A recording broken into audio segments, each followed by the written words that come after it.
dentro da Braid, e eu vou fazer uma apresentação um pouquinho, eu vou tentar fazer em 30 minutos, e aí, Sérgio, fica à vontade para me interromper a hora que precisar, para a gente poder contar um pouco para esse pessoal o que a gente tem feito nesses últimos anos.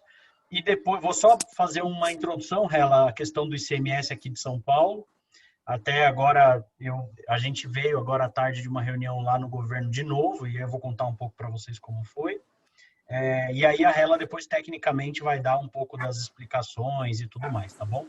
Quem tiver dúvida... Bruno, eu só vou entrar, Bruno, eu vou deixar tu tocar a apresentação, porque senão fica extenso, né? Na última reunião a gente acaba debatendo durante o caminho, e são muitas coisas, eu acho, que a gente tem para falar, e eu particularmente gostaria de complementar algumas coisas sempre que fosse preciso, mas eu vou anotar os tópicos importantes, e depois de tu fazer a apresentação, eu prometo não interromper agora, depois da tua apresentação, beleza. Então eu coloco alguma coisa que seja importante, que por acaso tenha escapado aí, tá? Mas eu acho que a gente tem muita coisa assim para mostrar para o pessoal e saber o trabalho sério que a gente está fazendo nesses últimos anos aí, tá bom? Legal, beleza, Sérgio. Então, depois do final eu passo para você, aí você faz os complementos e aí a Hela toca depois, com a parte técnica.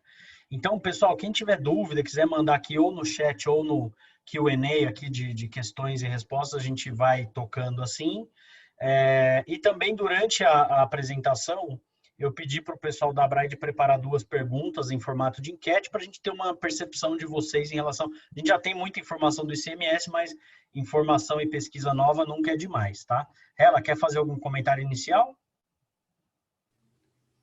Só que é uma alegria estar aqui de novo com vocês para a gente tentar esclarecer o máximo possível as dúvidas que estão surgindo em função de todas essas mudanças, quer seja na legislação, na jurisprudência, está deixando todo mundo meio maluco nesses últimos dias em relação ao ajuste fiscal realizado aqui em São Paulo. Então é uma alegria estar com vocês e pode contar comigo sempre.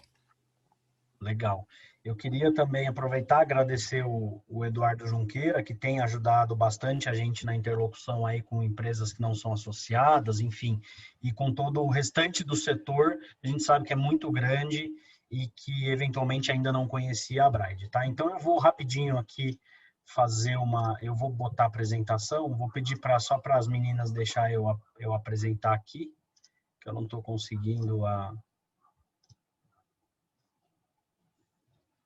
Espera aí. Vou colocar minha apresentação aqui.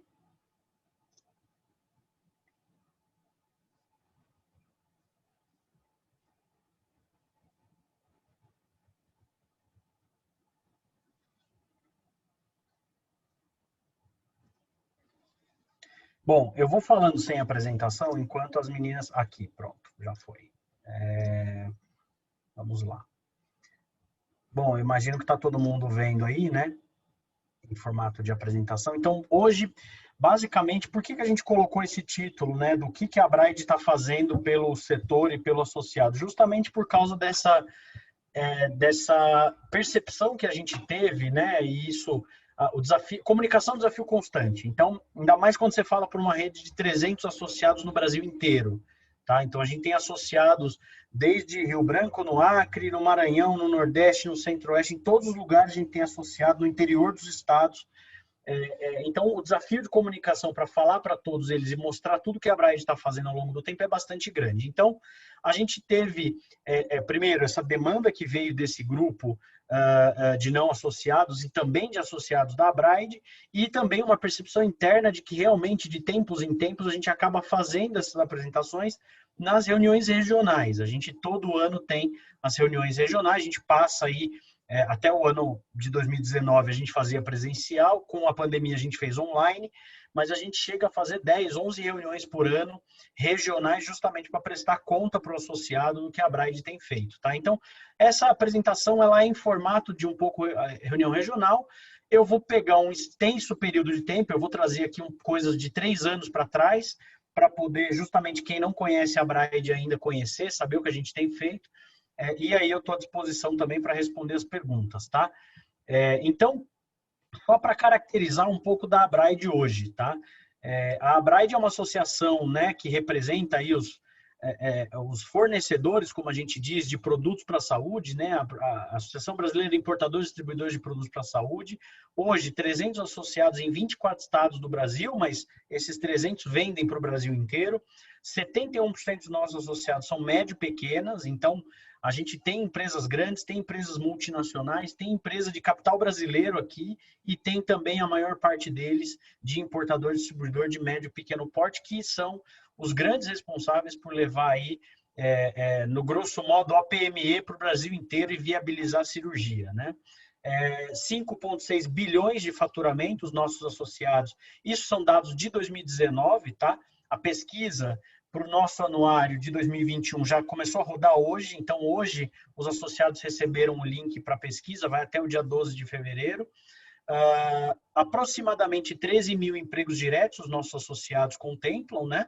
E os nossos associados são responsáveis pelo fornecimento de produtos para a saúde para mais de 1 milhão de cirurgias por ano. Só para vocês terem uma ideia, é praticamente tudo que se realiza no SUS. Então, por aí a gente tem uma noção da representatividade que os associados da Abraid têm aqui dentro, né?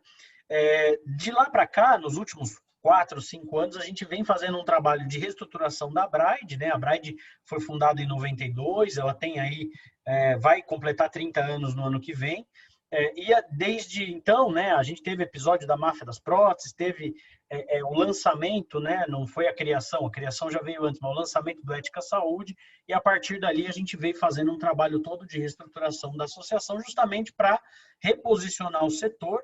A associação é porta-voz desse setor, é representante desse setor, não só na área da saúde, mas também perante o governo.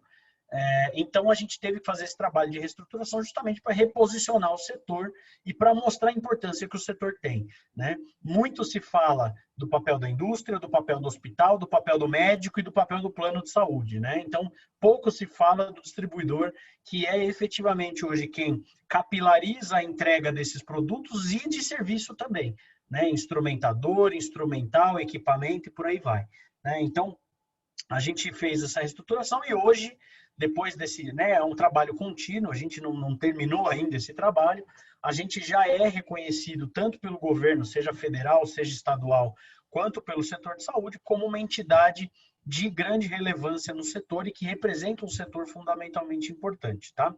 Então, hoje a gente ocupa alguns espaços que eu diria que são muito importantes. O primeiro deles é a presidência da ABIS, que é uma aliança de associações da área de dispositivo médico.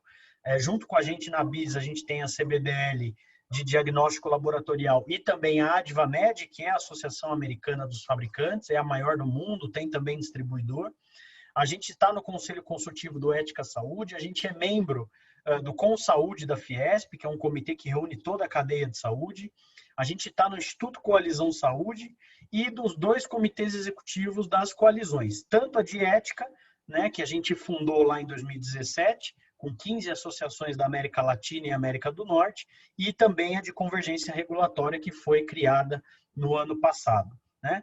E a gente redirecionou a associação justamente para que ela tenha foco em serviço para o associado e ação junto ao governo e ao setor, né? Então, a gente trabalha representando o setor justamente para que a gente consiga que o setor seja ouvido e tenha aí uma capilaridade nas suas demandas, tá? Então, aqui eu vou entrar de forma muito rápida e breve. Se a gente for falar tudo que a Abraid fez em 3 anos, eu não vou conseguir terminar hoje. Por isso que a gente tem os 3 anuários, vocês vão ver daqui a pouco aqui, que a gente colocou aqui na apresentação. Lá nesses anuários, né, são as publicações anuais da Abraid. Elas são publicações estratégicas, são publicações que mostram efetivamente o que é o setor, e lá, obviamente, a gente também faz um relatório ano a ano de tudo que a Abraid fez, tá? Então, quem tiver interesse, esses 3 publicações estão no site da Abraid para ser baixado gratuitamente em formato PDF, e para os associados, quem tiver interesse, a gente pode encaminhar também as versões físicas por correio, tá bom? Então, eu vou fazer um resumo aqui das ações mais importantes, mais impactantes. Quem tiver dúvida pode mandar pergunta depois. As ações tributárias, em suma, elas ganharam um grande espaço na Abraid, por quê? Porque tributos, pagamento de impostos no Brasil, e especialmente no nosso setor, é uma questão que mexe diretamente no bolso das empresas. Então a gente pensou o seguinte, bom, as empresas têm muitas dores, a gente precisa atacar as dores das empresas. Quais são as dores das empresas? O tributário é uma delas, né? Então a gente definiu, vamos dizer, como prioridade várias questões tributárias e que vem acontecendo também ao longo do tempo e que a gente busca trabalhar em cima para evitar que o setor tenha prejuízo ou que a gente tenha problemas no setor. Então, o primeiro item da pauta é o convênio 01 de 99, que a gente está discutindo muito agora aqui em São Paulo. Eu sei que tem muita gente também que não é de São Paulo aqui nessa live, então aqui em São Paulo a gente está discutindo bastante a questão do convênio 01, mas a Abraide, desde até mesmo antes de 2017, já trabalhou em praticamente todas os esforços para se renovar este convênio perante o CONFAS, né? Então essa foto que vocês estão vendo aqui no final é uma reunião que nós fizemos em 2019, né? Aqui nesse caso está eu, a Abimo e a Abimed juntos aqui, pleiteando a renovação do convênio 01 de 99 por mais 3 anos na época, a gente não conseguiu 3 anos, enfim.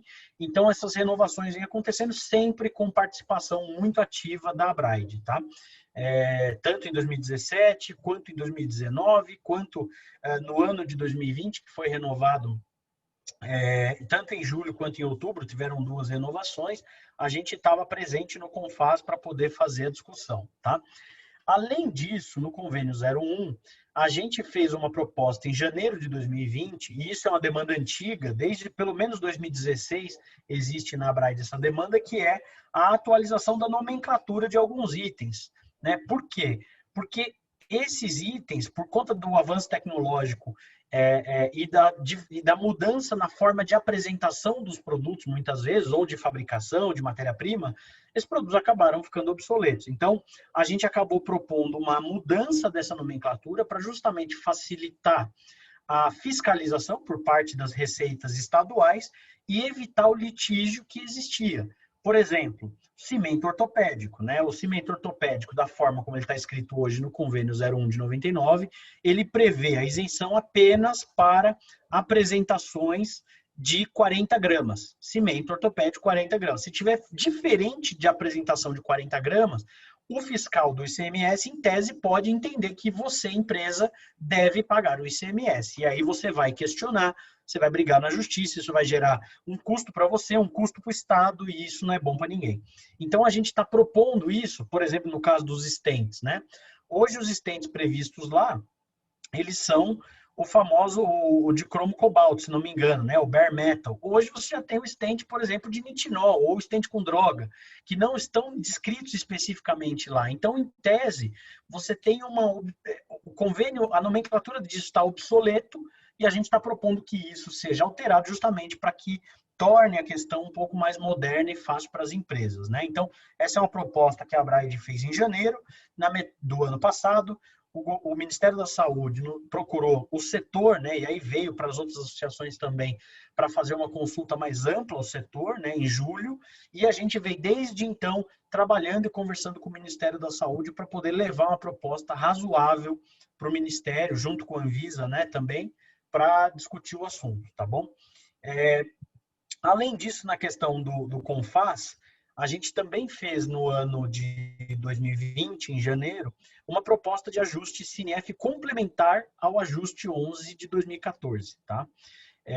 Por quê? Porque a gente recebeu demanda dos associados, e isso aqui, né, tudo isso que a gente faz é por demanda dos associados, a gente não faz nada da nossa cabeça, a gente faz porque o conselho, que é formado por associados, delibera, ou porque a gente recebe através dos grupos de trabalho, ou até mesmo reuniões esporádicas de grupos, né, nas próprias regionais, demanda dos associados para poder levar os assuntos, né? Então, a gente leva assuntos que são interesses coletivos, interesses de todo o setor, para poder tentar viabilizar isso no governo. Então, a proposta do ajuste CINEF complementar vem para contemplar outros produtos, né, no caso como curativo e alguns itens da hemodinâmica que hoje estão fora disso, geram risco para a empresa, então a gente propôs isso em janeiro de 2020, o CONFAS ainda está analisando, não concluiu a análise ainda, e a gente obviamente faz o follow-up e fica em cima disso. A pandemia prejudicou bastante, porque era previsto para a gente participar de uma reunião lá em maio do ano passado, e essa reunião, por óbvio, não aconteceu, mas a gente segue pleiteando esse ajuste complementar que vai trazer uma segurança maior para as empresas, né? Além disso, a gente teve, depois a Hela pode detalhar melhor, os mandados de segurança sobre a desvinculação do ICMS da base do PIS/COFINS. Isso foi feito lá em 2017, logo que, se não me engano, o Supremo Tribunal Federal decidiu a questão. E aí, de novo, eu vou deixar para a Hela explicar melhor esse assunto, talvez no final, mas o fato é que a Braide apresentou esses mandados em todos os estados, buscando proteger os seus associados, ou seja, os associados em cada estado em que a gente conseguiu as liminares poderia entrar na justiça pleiteando, por exemplo, créditos ou, enfim, o não pagamento, a não vinculação disso. Depois, de novo, a Hela vai explicar melhor, mas é uma ação muito importante que foi colocada e que os associados se beneficiaram bastante, né? Além disso, a gente teve outros mandados de segurança. Então, um deles foi sobre a questão da alíquota zero de PIS e COFINS, também em 2017. 2017 foi um ano bem animado do ponto de vista de mandados de segurança na questão tributária, né, Hela? Foi bem trabalhoso, igual está sendo 2021, está sendo bem divertido, emoção não falta. Por quê? Porque a Receita Federal, em uma solução de consulta, disse que a alíquota zero de PIS/COFINS valeria apenas para empresas que operassem no lucro real, né? Ou seja, as empresas do lucro presumido passariam a ter que pagar esse PIS e COFINS. E a gente sabe que no nosso setor, a maioria das empresas são de médio porte para baixo e que normalmente trabalham no lucro presumido. E aí, como é que fica? As empresas mais frágeis, as menores, vão ter que pagar mais imposto, né? Então, a gente acabou entrando com mandado. Esse mandado ainda está em Brasília, para discussão na segunda instância, depois a Hela também pode nos atualizar a respeito do assunto, mas é o tipo de tema que a gente vem trabalhando, você vê, nós estamos em 2021, há 4 anos, nesse assunto que a Braide acompanha, que a Braide faz o despacho com os juízes, a Hela foi para Brasília N vezes fazer despacho com juízes, etc, porque se a gente ganha isso aqui, os associados que estão associados à Braide naquele momento de proposição da ação, tem o direito, por exemplo, de ter o benefício, né? Então, você estar vinculado a uma associação é positivo também por causa desse tipo de serviço que a gente presta quando a gente entra com os mandados de segurança, né? Normalmente, esse tipo de decisão abrange os associados que estão ali naquele momento e não os que entram depois. Então, além, óbvio, de ter as informações, ter o suporte jurídico permanente, por aí vai. Então, a gente teve esse e teve esse sobre as alterações de NCMs pela CAMEX, que foram 13, né? A gente entrou aqui, foram mandados rateados, então os associados tiveram interesse em entrar em contato com a Braide, a gente dividiu por estado, rateou o valor, né? E saiu muito mais barato você fazer pela Braide do que fazer individualmente, e dos 13 mandados nesses estados aqui, os que estão em negrito a gente já conseguiu eliminar, né? Os únicos que não conseguiu foi Santa Catarina, Paraná e Mato Grosso do Sul, e que aí, obviamente, a gente recorre, mas, enfim, a justiça demora para responder, mas é mais um item que deu uma segurança nesse sentido, porque a partir do momento que a CAMEX altera o NCM, por exemplo, dos estentes, agora em julho passado, o técnico poderia entender que as empresas não têm mais a isenção e aí passar a cobrar e gerar litígio e tudo mais, tá? Então, esse é um resumo da ópera, tá bom? Além disso, a questão da reforma tributária, a gente fez aí no segundo semestre do ano passado, reunião com mais de 20 deputados e senadores, incluindo o senador Major Olímpio, que é um representante de São Paulo no Senado e tem dado muita atenção, tem sido muito sensível às questões de saúde, inclusive em relação à questão do aumento do ICMS aqui em São Paulo, ele tem sido um grande colaborador do nosso setor, né, um interlocutor muito importante.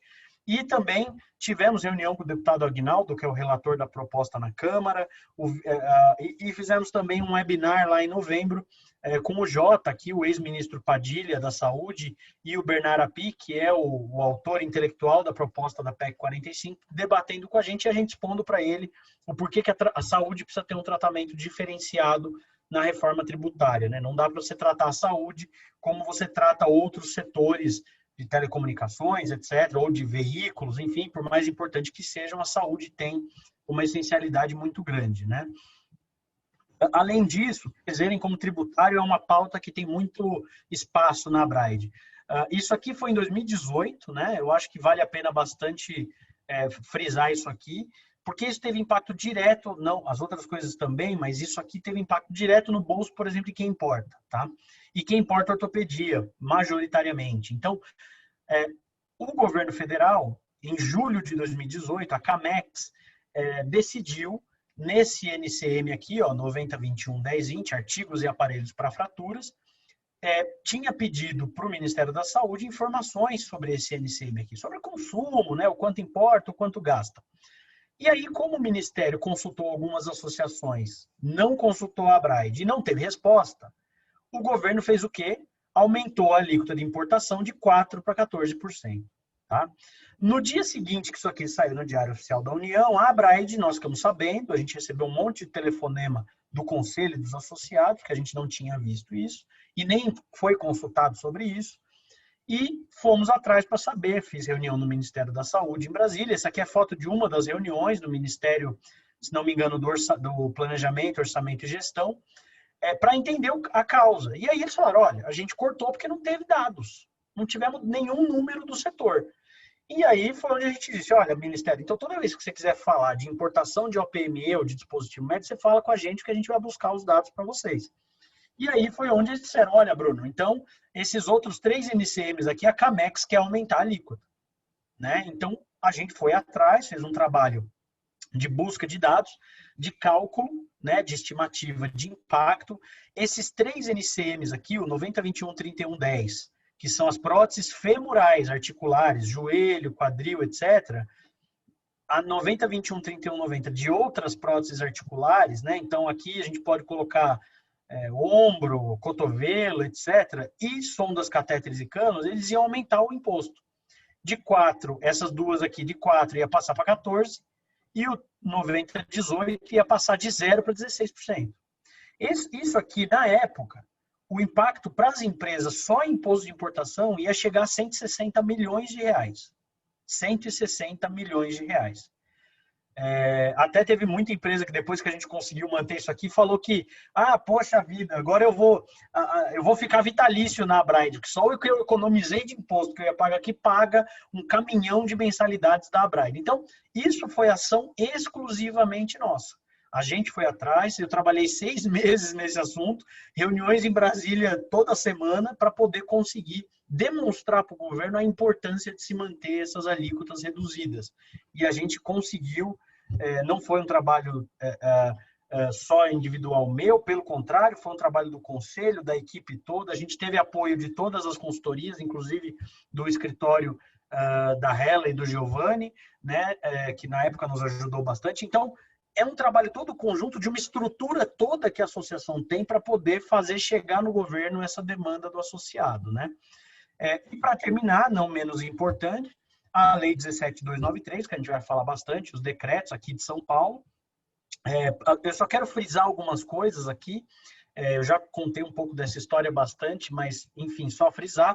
Primeiro, a isenção para hospitais públicos e santas casas, nós conseguimos, junto à época, o deputado estadual Itamar Borges, é justo dar o crédito, porque ele nos ajudou a conseguir essa isenção. Até então, no projeto do governo, não havia isenção nenhuma, todo mundo ia pagar, independente se era SUS, se era Santa Casa, se era privado. Então, a gente conseguiu essa isenção, que depois, num segundo momento, a gente percebeu que a questão do crédito ia ser um problema, então a gente está mostrando isso para o governo também, da forma como saiu no Diário Oficial, né? Então, a gente conseguiu isso. Desde que a lei foi sancionada, os decretos aprovados, a gente vem tendo reuniões com a Secretaria de Desenvolvimento, com a Invest São Paulo e com o vice-governador. Hoje, eu estive no Palácio do Governo para ter uma conversa com a Secretaria de Desenvolvimento Regional, que é responsável pela interlocução do governo do estado com as prefeituras, e a gente mostrou de novo o impacto que isso pode ter para os prefeitos, que tem lá na ponta, lá na Santa Casa, né, de cada uma das cidades, fazer a compra desse OPME, que vai chegar mais caro, esse crédito tributário que vai ficar na mão do distribuidor, vai virar custo para ele depois. Então, a gente mostrou isso, e a gente está buscando sensibilizar o governo né? A gente não abandonou ainda a via da negociação, a despeito de todas as outras ações judiciais que a gente já fez, né? Agora, o apoio que a Braide vai dar para o buzinaço de quarta-feira, para o seminário da Folha de São Paulo, que a gente vai promover em conjunto no dia 21, quinta-feira, agora à tarde, a gente vai fazer, buscando chamar a gente do governo para mostrar o impacto que isso vai ter, né? E entramos aí com 2 mandados de segurança, buscando garantias liminares para os fornecedores, né, nessa questão do ICMS, mas, infelizmente, as liminares foram indeferidas. A gente já recorreu, antes mesmo do Natal do ano passado, a gente recorreu. Dos mandados, o juiz, antes mesmo do Natal, indeferiu de novo, e o segundo ficou para depois do recesso do judiciário, que acabou agora no dia 7 de janeiro, e a gente acabou também tendo o indeferimento e continuamos recorrendo para ver se a gente consegue fazer com que o governo, na verdade, se sensibilize e volte atrás, tá? E aqui eu coloquei o GT tributário porque é um grupo de trabalho de tributário cujas empresas associadas têm a possibilidade de fazer parte e é o grupo que a gente sempre reúne quando a gente precisa de subsídio técnico das empresas para poder discutir algum tipo de assunto, tá bom? Aqui, em relação à retenção de faturamento, glosas e inadimplência, né, esse é um assunto sempre polêmico, eu diria, e é uma demanda, eu diria, histórica do setor. Eu ouso dizer que a gente tem feito coisas que acho que a Braide nunca tinha feito, né? Então, a primeira coisa foi a gente fazer o levantamento dos dados, ou seja, de quantos milhões de reais nós estamos falando de retenção de faturamento, né? Quanto que os associados têm de faturamento retido. Então, em 2017, a gente começou a captar esse número, que foi de 539 milhões. Os dados de 2019 são de 484 milhões. Como eu disse, a pesquisa para oferir os dados de 2020 começou agora, e depois que a gente levantou os dados e colocou isso numa publicação, né, a gente levou isso para o governo. Né? Isso muito em 2018, a gente fez aí um caminhão de reuniões.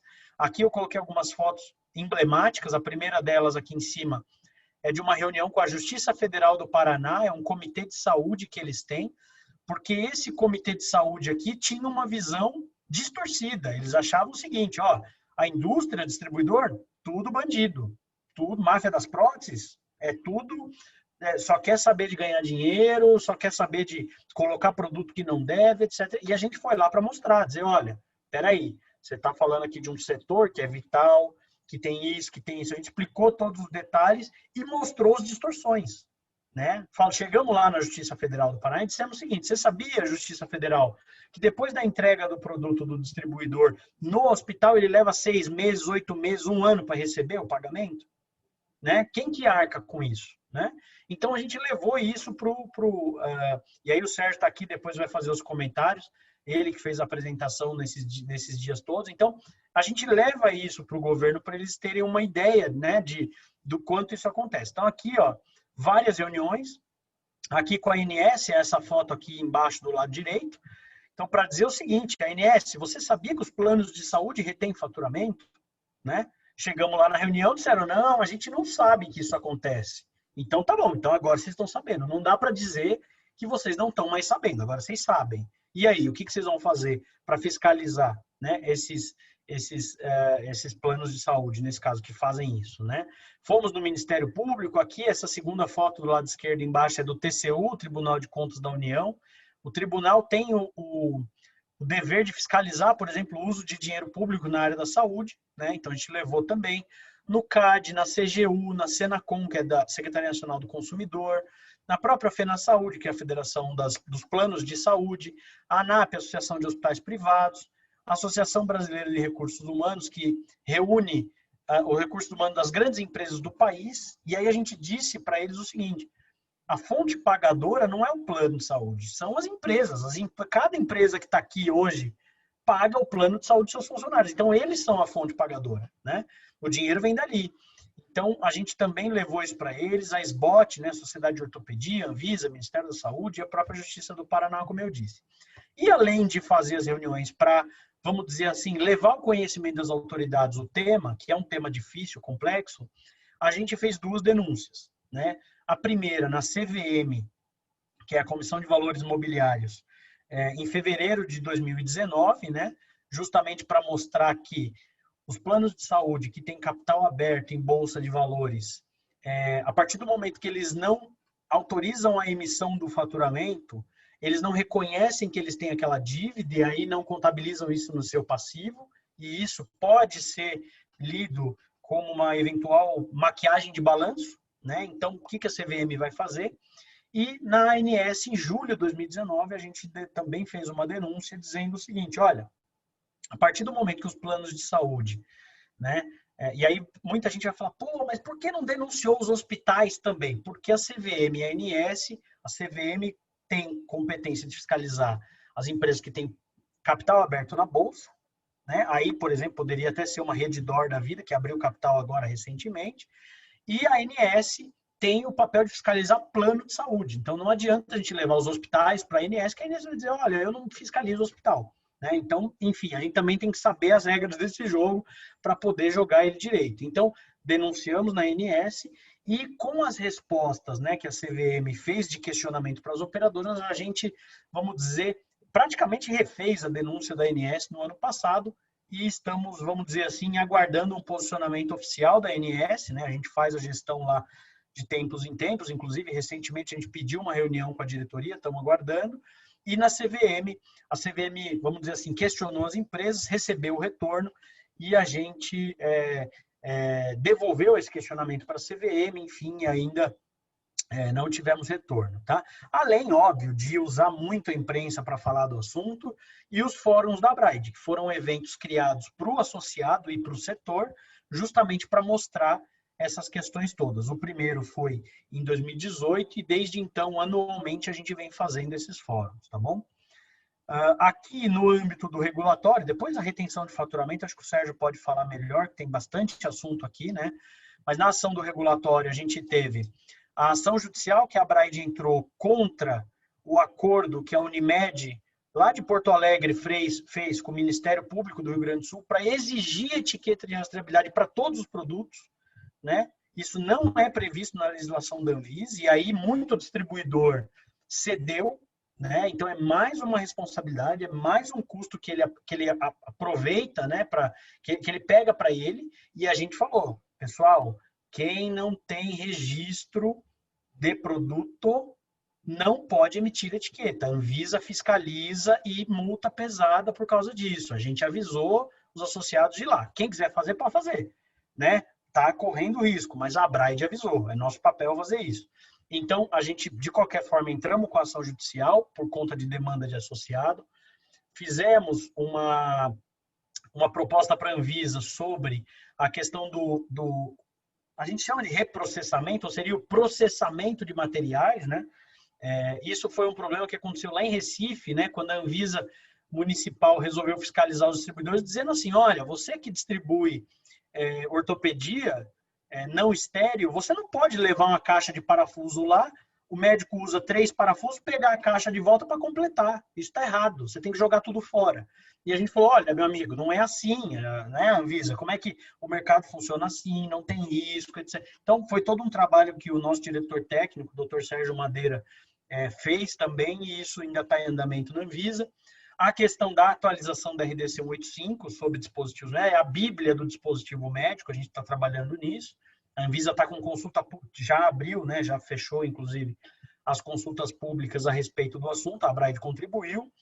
Fizemos reunião, workshop internacional de dispositivos médicos com a Anvisa e com participação de muita gente de fora do país.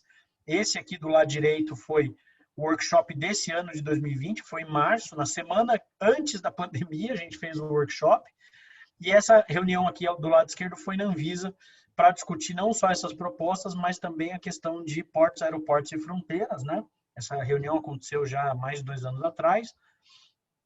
Aqui nós temos toda a parte de monitoramento ou de controle de preços, isso saiu muito forte na sequência da máfia das próteses, tá? Então, quando a máfia das próteses foi denunciada no Fantástico, tanto a Câmara quanto o Senado, cada uma abriu uma CPI, uma comissão parlamentar de inquérito, para investigar o setor, né? O Ministério da Saúde, o da Justiça e o da Fazenda criaram um comitê, né? Um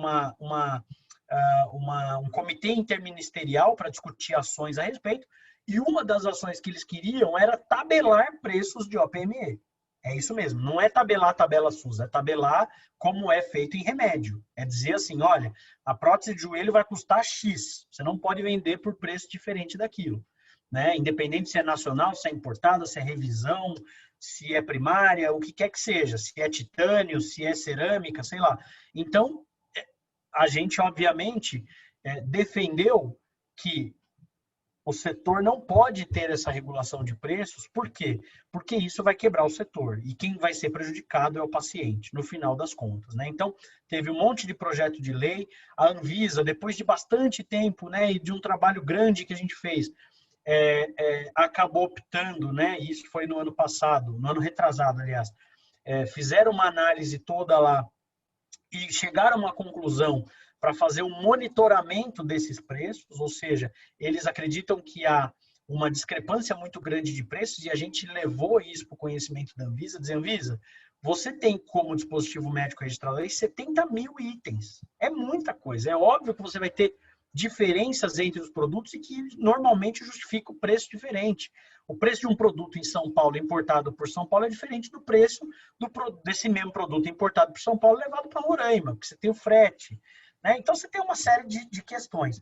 E a gente fez um estudo que saiu nesse anuário aqui. Aqui é a capa dos nossos 3 anuários aqui do lado direito. Esse verdinho aqui com cinza é o primeiro. Esse azul, roxo aqui, enfim, é o segundo. E esse de 2020 aqui é o último, né? Na segunda edição, nós fizemos um estudo com os preços dos stents e da prótese de joelho nos últimos 5 anos no Brasil, na América Latina, na Europa e nos Estados Unidos, para mostrar para a Anvisa o seguinte: os preços desses produtos no mundo vêm caindo, né? Então, falar, por exemplo, que o OPME no Brasil é o mais caro do mundo não é verdade, né? Então, a gente busca trazer estudo qualificado e técnico para rebater coisas que são faladas justamente para, vamos dizer, atacar o nosso setor ou para justificar que o nosso setor é o vilão da área da saúde, né? Então, isso tudo foi feito nesses últimos 3 anos, né? 4 anos. Aqui, do ponto de vista da logística, muito rápido, aqui em PAF, né? Portos, Aeroportos e Fronteiras, quem importa vai saber o que eu estou falando, né? Antigamente, lá em 2015, 2016, 2017, a gente tinha na Anvisa em torno de 50 dias para liberar a carga, né? Então, era aquilo. Eu vou importar por Viracopos. Aí Viracopos aumentava para 60 dias o prazo de liberação, porque a Anvisa tinha que ir lá, inspecionar, olhar documento, etc, etc. Isso, graças a um trabalho que a Braid fez, e aí outras, obviamente, associações fizeram, a gente conseguiu reduzir para 5 dias em média hoje esse número, né? A gente fez um estudo pela ABIS, né, Aliança Brasileira da Indústria Inovadora em Saúde, em 2016, que dizia que o custo para o nosso setor por conta desses 50 dias, era de aproximadamente 600 milhões de reais por ano por conta dessa demora na liberação. Custo de produto que vencia, de armazenagem que você tinha que pagar, container, um monte de coisa, né? Fechamento de câmbio, etc, etc. Então, isso foi um trabalho também importante que praticamente resolveu o problema, né? E uma outra questão importante foi a isenção do rodízio para veículo em São Paulo, né? Então, você tem lá um distribuidor que tem uma emergência para atender e ele acabava tomando multa, até recorrer disso, até CT, Detran, etc., demorava muito. Então, a Braid entrou com a requisição administrativa e conseguiu isso para os seus associados. Ah, Bruno, mas a isenção vale para todo mundo, porque saiu um decreto municipal falando isso. Vale para todo mundo. Mas a Braid faz o trabalho de cadastramento das placas junto à prefeitura. Esse é um benefício de você ser associado. Se você não é associado, você vai ter que ir sozinho na prefeitura fazer todo o trabalho burocrático de conseguir essa isenção e de renovação também.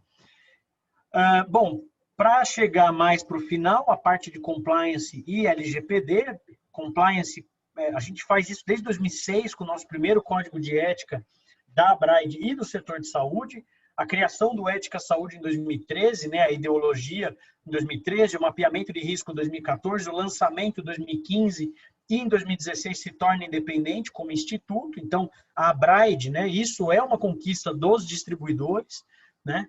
Então, a criação do Ética Saúde. A gente criou, né, na Braid, a partir do Ética, um programa que chama Compliance em Ação, que é um programa de capacitação do nosso associado. A Abraid entende o seguinte, meu amigo, o mercado já mudou e nós temos que ter regras de integridade muito bem colocadas, porque só quem trabalha de forma íntegra no mercado vai sobreviver. O pequeno, ou nem necessariamente o pequeno, mas o grande, que trabalha de forma desleal, antiética, não vai ter chance nesse mercado. Em algum momento, ele vai ser penalizado por aquilo ali. Então, o que a gente ofereceu enquanto associação é capacitação para o nosso associado. A Abraid não tem poder de polícia para poder fiscalizar o que cada um dos associados faz no mercado. A gente emite o código de ética e conduta, a gente faz os workshops de capacitação, a gente alerta dos riscos, mas as decisões são individuais das empresas e a gente, obviamente, colabora com as autoridades para ter um ambiente de saúde cada vez mais ético e íntegro, tá bom? Então, esse programa faz parte disso, tem esse objetivo. Com base nele, nós fizemos de forma inédita no Brasil 2 workshops com a Advamed. O primeiro está aqui do lado esquerdo, essa foto aqui. Lá no fundo, vocês não vão enxergar, mas o palestrante é o procurador Deltan Dallagnol, da Lava Jato. A gente, na época, conseguiu trazê-lo para poder fazer uma palestra justamente sobre combate à corrupção no Brasil. E, como vocês podem ver, a sala estava bem cheia, não tinha lugar disponível. Foi um dos primeiros workshops que a gente fez em conjunto com a Advamed, que é uma grande parceira da Abraid, né? E esse segundo aqui do lado direito foi agora, em dezembro, no dia 1º, foi um workshop internacional.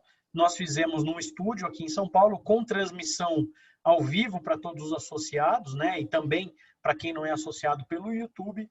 E nós tivemos a participação aqui de pessoas desde Portugal, Colômbia, Chile, Argentina, trazendo um pouco da experiência deles para o Brasil, para a gente poder justamente trocar e saber o que está sendo feito lá e o que está sendo feito aqui. E eles têm aprendido muito com o Brasil, porque o Brasil já avançou muito na questão do compliance na área de dispositivos médicos, né, em relação a esses países. Além disso, a gente, como eu disse, é cofundador da Coalizão Interamericana de Ética. A gente atualizou o nosso Código de Ética e Conduta agora, a 4ª edição em dezembro. Fizemos um webinar sobre a LGPD em setembro, logo quando a coisa estava pegando fogo, né? A LGPD entrou em vigor em final de agosto. Então, a gente fez esse webinar justamente para esclarecer melhor para as empresas como, o que fazer, né, diante dessa questão.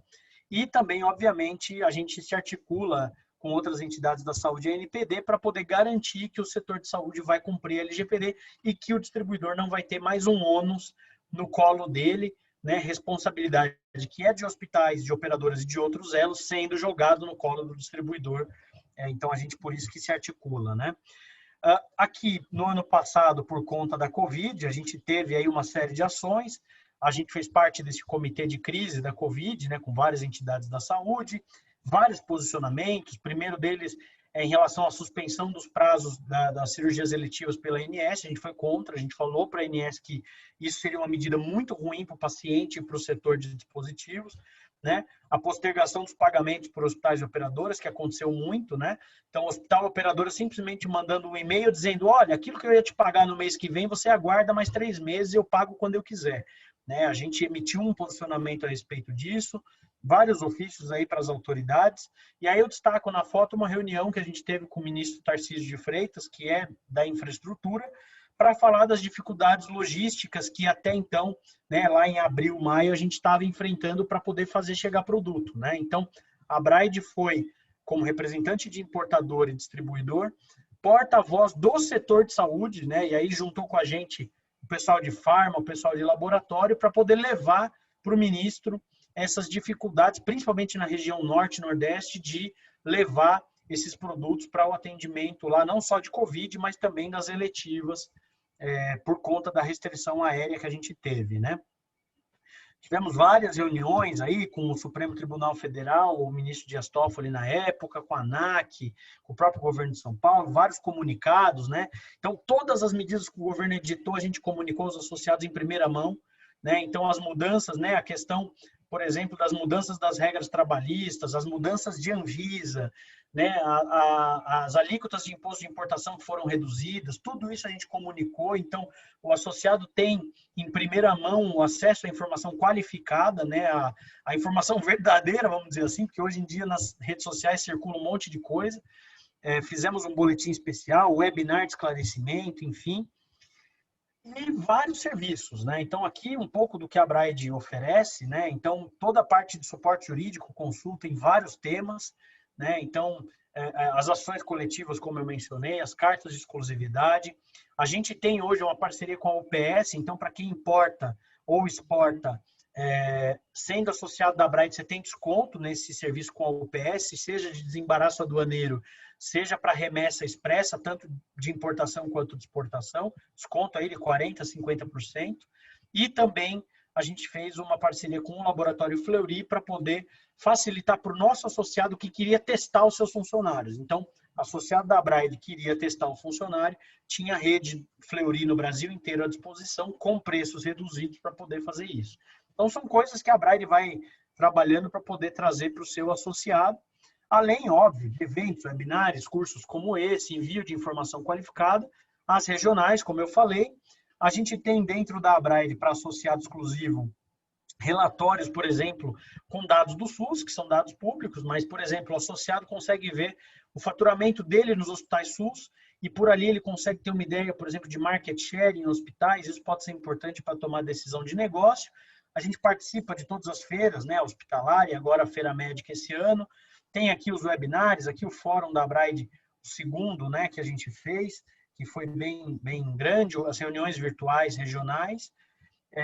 E, enfim, aqui eu fiz um resumo, acho que eu já falei demais, passei de 40 minutos, mas é só para dar um resumo para vocês de tudo que a Braid faz, o que a gente trabalha. A gente está no LinkedIn, a gente está no Facebook, a gente está nos e-mails aqui, no atendimento, no consultas, no secretaria, e principalmente no site e no WhatsApp aqui por esse número de celular, tá bom? Então, sem mais delongas, vamos dizer assim, eu vou passar para o Sérgio, que quer fazer algumas considerações, e depois para a Hela, que vai falar especificamente da questão do ICMS aqui em São Paulo, tá bom? E aí, eu acho que dá para a gente, enquanto o Sérgio faz as considerações, a gente responde as perguntas na sequência, tá bom, Sérgio?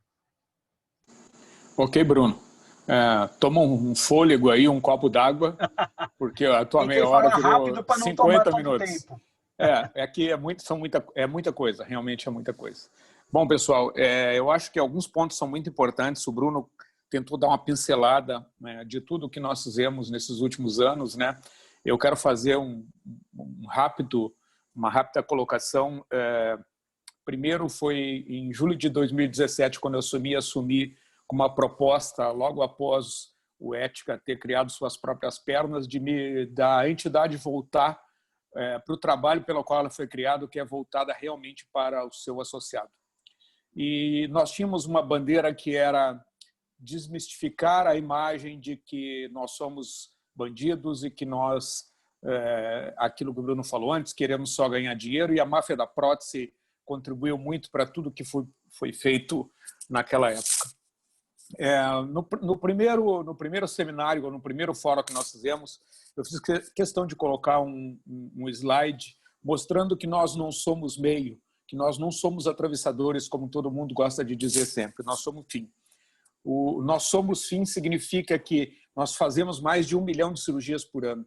Para vocês terem uma ideia, o SUS, a parte de OPME, deixar bem claro, gira em torno de 1.200.000, 1.300.000. Nós já chegamos a bater a mais de 1.100.000 o número de cirurgias. Então, ao longo desse tempo, se tentou mostrar uma série de informações, nós não tínhamos essas informações, foi para isso que o anuário foi criado.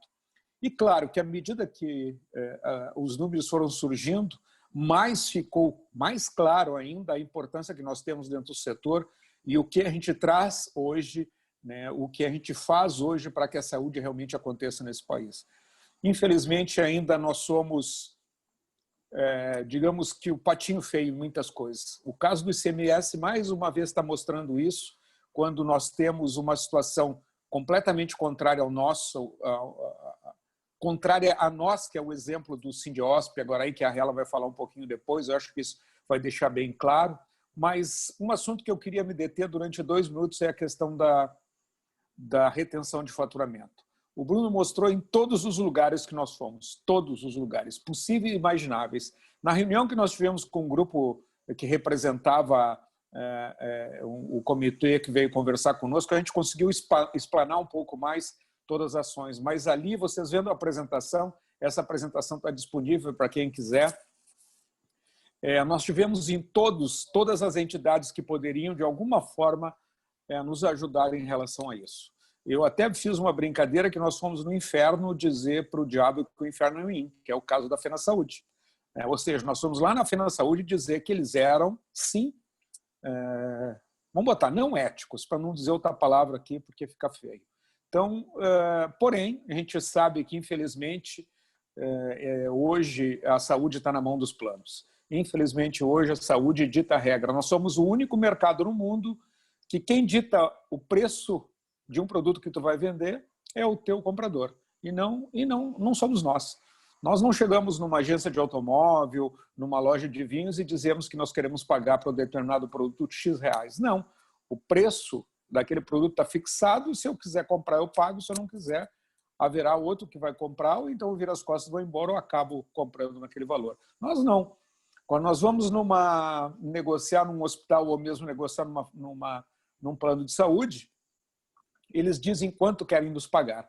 E muitos de nós aceitamos. Nós chegamos agora numa encruzilhada. O ICMS mostrou que todos nós não temos mais condição de aceitar isso. Tá? Nenhum de nós tem condição de assumir 18% de ICMS. Ou 7, ou 10, ou 12, dependendo do grupo, não interessa. Nós não temos condições de assumir 1% sequer.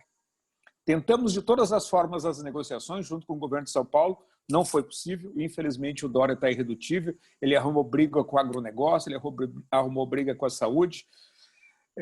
A gente continua lutando ainda. Acho que a doutora Hela vai falar bastante disso. Eu já vi uma série de perguntas sobre isso que houve no chat aqui agora. Existe muitas dúvidas de vocês, principalmente com questões liminares e agora esse liminar do Sindiosp.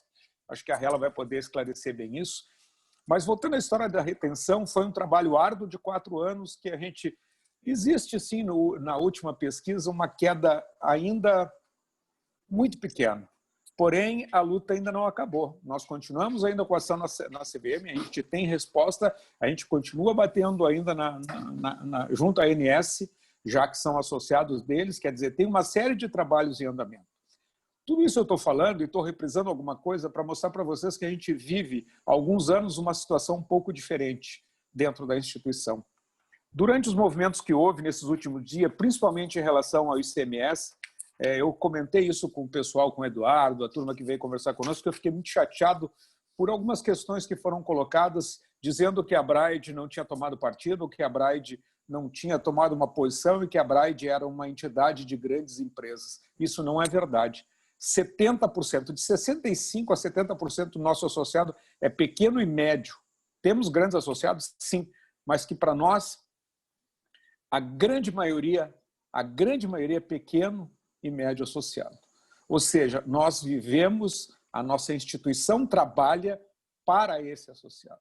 E agora, esse momento do ICMS é extremamente difícil. Eu desafio a qualquer um dos que estão aqui presentes, qualquer um, a dizer que assume uma carga tributária de 18%. É impossível. O 0199, como a própria data, como o próprio número já diz, é de 01 de 1999. Isso já não é mais uma exceção, isso já é uma lei. 21 anos, isso não existe. Então, é por isso que a gente está brigando. Eu vi uma série de perguntas ali agora, a Hela está respondendo algumas, vai responder as outras, mas eu não quero me estender um pouco mais, eu só queria dizer que a Braide vive um outro momento. A Braide vive um momento de viver para o seu associado, sendo redundante. Nós estamos brigando de todas as formas, de todas as maneiras. Ao longo desses anos, todos os eventos que nós participamos, todos, sem exceção, a gente não escondeu nada, pelo contrário, a gente disse muita coisa que a maioria das pessoas que estão na área da saúde não sabem. Ninguém sabe, poucas pessoas sabem que a gente faz mais de 1 milhão de cirurgias por ano. Poucas pessoas sabem, se a gente resolvesse cruzar os braços agora, o caos estava instalado.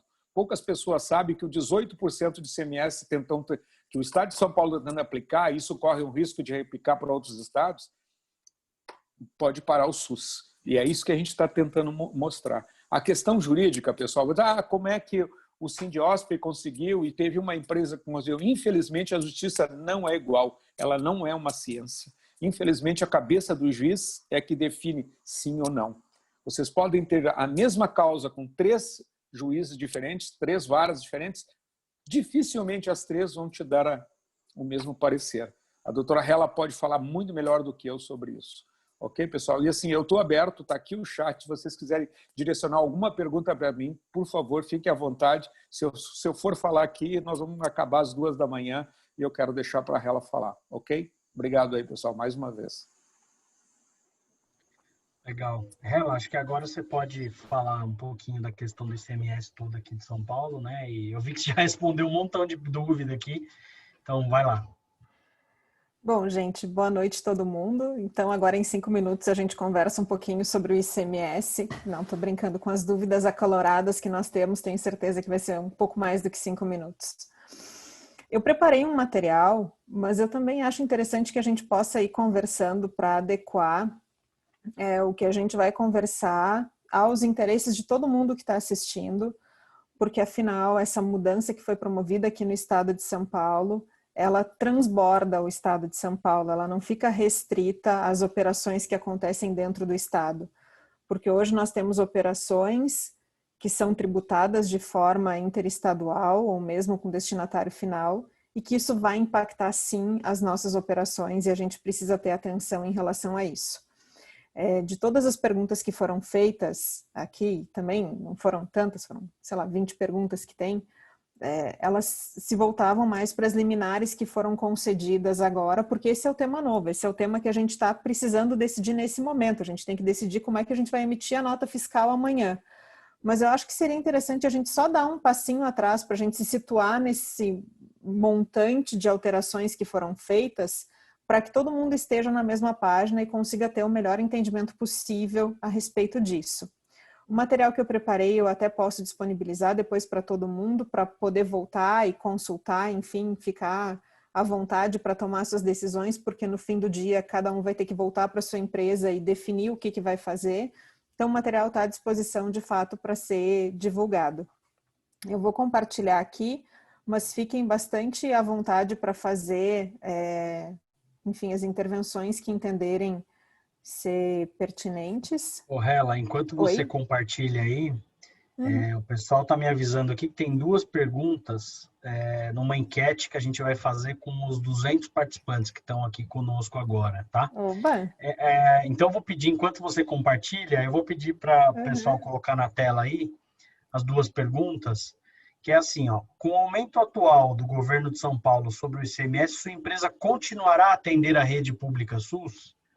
Não, vamos deixar de atender, sim, vamos continuar atendendo. Isso é para a gente ter uma ideia do quanto vai ser o impacto de eventual abastecimento. E segundo, devido ao aumento do imposto CMS sobre os produtos para a saúde do convênio 0199 126 de 2010, sua empresa fará demissões?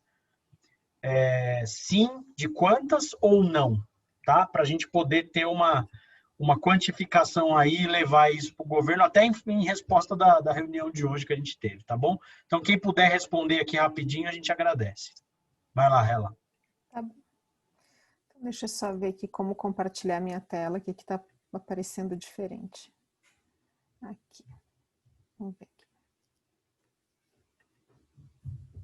Compartilhar tela. Vocês conseguem visualizar? Sim. Aqui. Mudanças no ICMS decorrente do ajuste paulista? Isso aí. Tá. Então, o que eu pretendo que a gente, pelo menos, olhe para, de fato, estar na mesma página? As mudanças atinentes ao convênio 1 de 99, atinentes ao convênio 126, que tem gerado bastante polêmica, as operações internas e interestaduais que são afetadas com essas mudanças e as liminares que foram recentemente concedidas em favor de alguns contribuintes de fato, ou seja, Sindiosp e Abramed, mas podem ter outras tantas que venham a ser concedidas dentro em breve. No convênio 1 de 99, o que a gente teve de alteração efetiva? Para que continua valendo e o que não vale mais no que diz respeito ao convênio 1 de 99 em São Paulo? Então, nós tivemos a alteração do artigo 14 do Regulamento de São Paulo. Muitas pessoas falam, mas às vezes só visualizar já é algo que nos ajuda a entender melhor o que é esse movimento que tem. Então, o convênio 1 de 99, ele continua em vigor para São Paulo, ele continua existindo, mas ele foi restringido apenas às operações destinadas aos hospitais públicos, federais, estaduais e municipais e santas casas. Gente, a associação beneficente não é hospital, Beneficência Portuguesa, outras fundações que eventualmente sejam proprietárias de hospital. Se o hospital, se lá no CNPJ a gente não identifica ser um hospital público federal, estadual ou municipal, por mais que tenha uma finalidade filantrópica, por mais que nós estejamos atendendo ao SUS, não necessariamente a gente vai poder gozar da isenção do 1 de 99. Ah, mas eu estou fornecendo para o SUS, é uma cirurgia no hospital particular, mas é fornecimento SUS. Gente, se a gente não está emitindo uma nota contra um hospital federal, estadual ou municipal, existe uma grande chance de ser cobrado o ICMS em cima da operação que a gente está fazendo. Então, em relação ao convênio 1 de 99, ele continua válido, ele continua existindo, mas ele foi restringido somente para estas operações.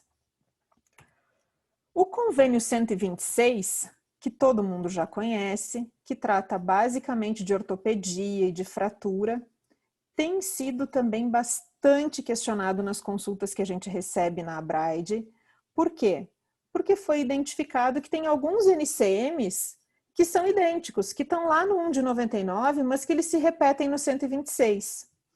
No entanto, pela leitura do início do artigo 16 do regulamento de ICMS, que tem ali a palavrinha deficientes, cadeira de roda e próteses, algumas pessoas estão fazendo a interpretação que é somente para atender deficientes que haveria essa isenção de ICMS, ainda que proporcional. E não é assim. Então, o que aconteceu com o convênio 126 aqui em São Paulo? O governador teve a ideia brilhante de categorizar uma parte manter isento e uma parte tributar, conforme a alíquota da operação. Então, eu fiz essa tabela, só para que a gente consiga enxergar o que de fato está valendo para o convênio 126. Se a gente está falando de uma operação interna, portanto, tributada com alíquota de 18%, 77% do valor da nossa operação vai continuar com a isenção, mas tem 23% que vão ser tributados. Então, vamos supor que na nossa empresa nós fornecemos prótese femoral. Legal, isso estava isento lá no 1 de 99, mas também está isento pelo convênio 126. Logo, se nós colocarmos na nossa nota fiscal que nós vamos utilizar a isenção prevista lá no artigo 16 do regulamento do ICMS, a gente vai tributar apenas 23% do valor da operação e não a operação como um todo. E isso vale, inclusive, para as operações interestaduais, que prevêem lá a alíquota de 12%, 7% ou 4%, a gente vai ter que respeitar a proporção e tributar proporcionalmente conforme a operação que a gente está realizando. E algumas pessoas então começaram a questionar, e esse é o ponto que eu queria chegar, se, tá, Hela, mas vê, isso não é para deficiente, será que o meu produto entra nessa isenção do artigo 16? Será que eu posso utilizar essa isenção do artigo 16? O que eu forneço, apesar de estar previsto ali, entra lá no outros, porque tem vários outros previstos, prótese femoral, e lá no finalzinho cita o NCM, diz outros artigos nesse sentido. Veja, aqui eu trouxe algumas soluções de consulta justamente para nos mostrar que essa isenção ela foi criada não exclusivamente para deficiente cadeirante. Se nós conseguirmos fazer a identificação do produto e do respectivo NCM, a gente pode sim utilizar o convênio 126 sem nenhum problema em relação às nossas operações. Então, eu trouxe aqui, por exemplo, uma questão de placas e parafusos para fratura óssea, mas de natureza veterinária, não era nem humana. Então, a gente não está falando de deficiente cadeirante. E a Fazenda respondeu: Veja, você consegue, está incluído no NCM, certo? Sim. O produto que eu estou trazendo, de fato, é enquadrado em outros artigos e aparelhos para fratura? Sim. Bom, então se a gente está corrigindo uma fratura e está enquadrado no NCM, mesmo sendo para uso veterinário, enquadra-se dentro da isenção do artigo 16. Eu trouxe outra consulta também, em relação à utilização de materiais ortopédicos, em que algum distribuidor pensou em colocar a bandeja de esterilização, porque entrava no outros, como sendo um material de uso para fratura, para corrigir uma deficiência. Aí a bandeja de esterilização, a fazenda disse, olha, apesar de entrar no outros, não tem nenhuma relação com prótese, com fratura, com correção, então não pode utilizar. Mas o que a gente tem que ter certeza? A minha classificação está certa? O meu material está nessa classificação? Ela está correta? A gente pode utilizar, tá? Então esse é o ponto que eu gostaria de destacar com vocês, porque esse ponto tem sido extremamente controvertido. E como é que a gente vai trabalhar então com esse ICMS? Vários convênios começaram a questionar, dizendo, olha, esses decretos não tem previsão específica de alíquota, a gente não sabe quanto vai aumentar do produto, até ter uma publicação específica, a gente não vai admitir repasse nenhum. Pessoal, a alíquota que a gente vai aplicar é a alíquota que está prevista no regulamento, que por sua vez tem origem na própria lei que criou o ICMS no estado de São Paulo. A regra geral é 18%, a menos que haja uma previsão específica excepcionando esses 18%. Como os nossos produtos não se enquadram em nenhuma exceção, eles se enquadravam antes, lá no convênio 1 de 99 e no convênio 126, a gente está falando de uma alíquota de 18% nas operações internas. Da mesma forma, o convênio 126, a gente continua falando de uma alíquota de 18%. Às vezes a gente faz um cálculo muito rápido de qual vai ser o meu impacto no final do dia, mas esquece que a gente continua falando de uma alíquota de 18%. Então, em ambos os convênios, nas operações internas, a gente vai aplicar a alíquota de 18%, com a diferença de que nos produtos que são para órteses, próteses, fraturas, ortopedia, que estão previstos ali no convênio 126, essa isenção ela só foi revogada parcialmente, a gente só vai tributar 23% do valor da nossa operação. E onde está, de fato, gerando bastante discussão e necessidade de atenção por parte das empresas, são nas operações interestaduais. Por que eu estou dizendo isso? Todo produto que tiver origem em São Paulo, tanto faz para onde ele vá no Brasil, ele necessariamente vai destacar a alíquota interestadual. 4%, 7%, 12%, dependendo do destino. Esse impacto ele vai existir. Vamos supor que a gente esteja destinando um produto importado, portanto, a alíquota interestadual de 4%, para um distribuidor que esteja sediado lá no Rio Grande do Sul. O fornecedor aqui de São Paulo vai ter que destacar 4% e vai ter que pagar para o estado de São Paulo esses 4% de alíquota interestadual. E quando esse produto chegar lá no Rio Grande do Sul, o que faz?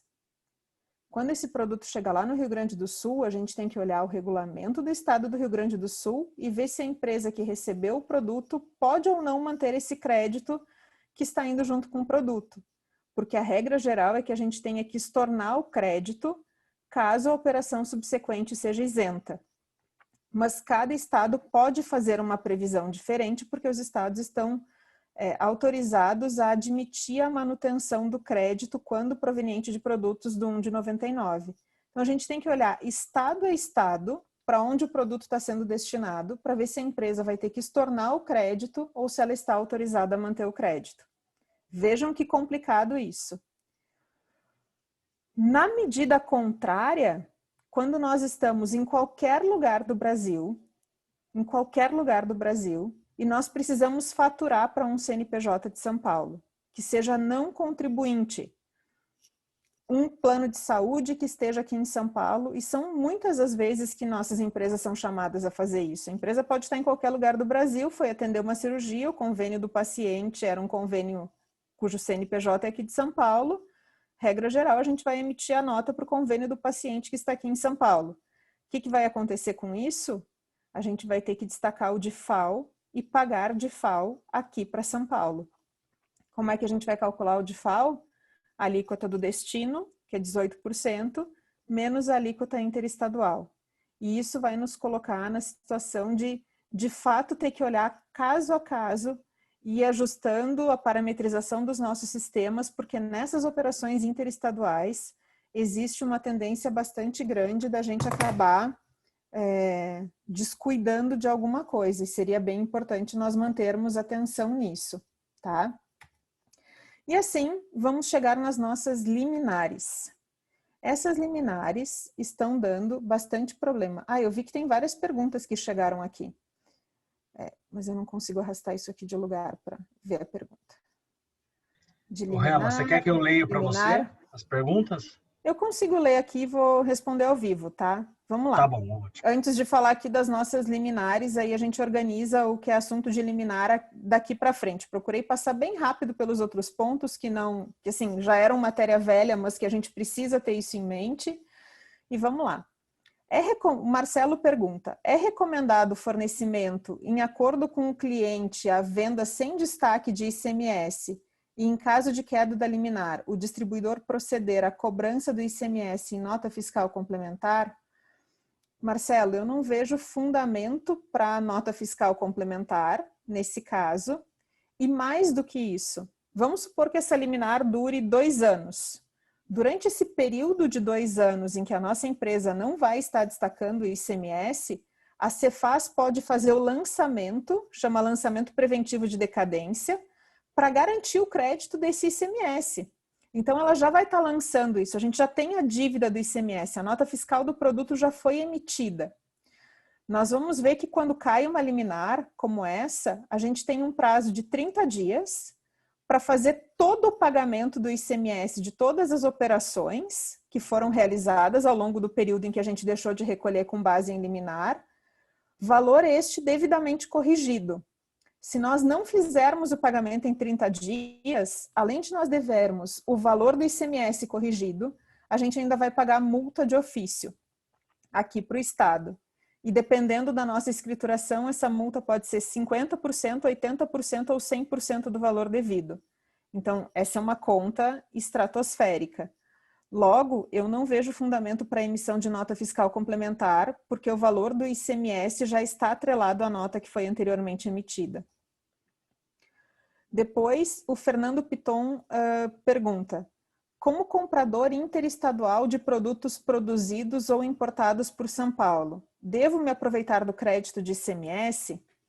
Então, Fernanda, essa foi a situação que eu pontuei antes, que é justamente a do crédito nessas operações interestaduais. A regra geral da maioria dos regulamentos é de exigir o estorno do crédito quando a operação posterior for uma operação isenta.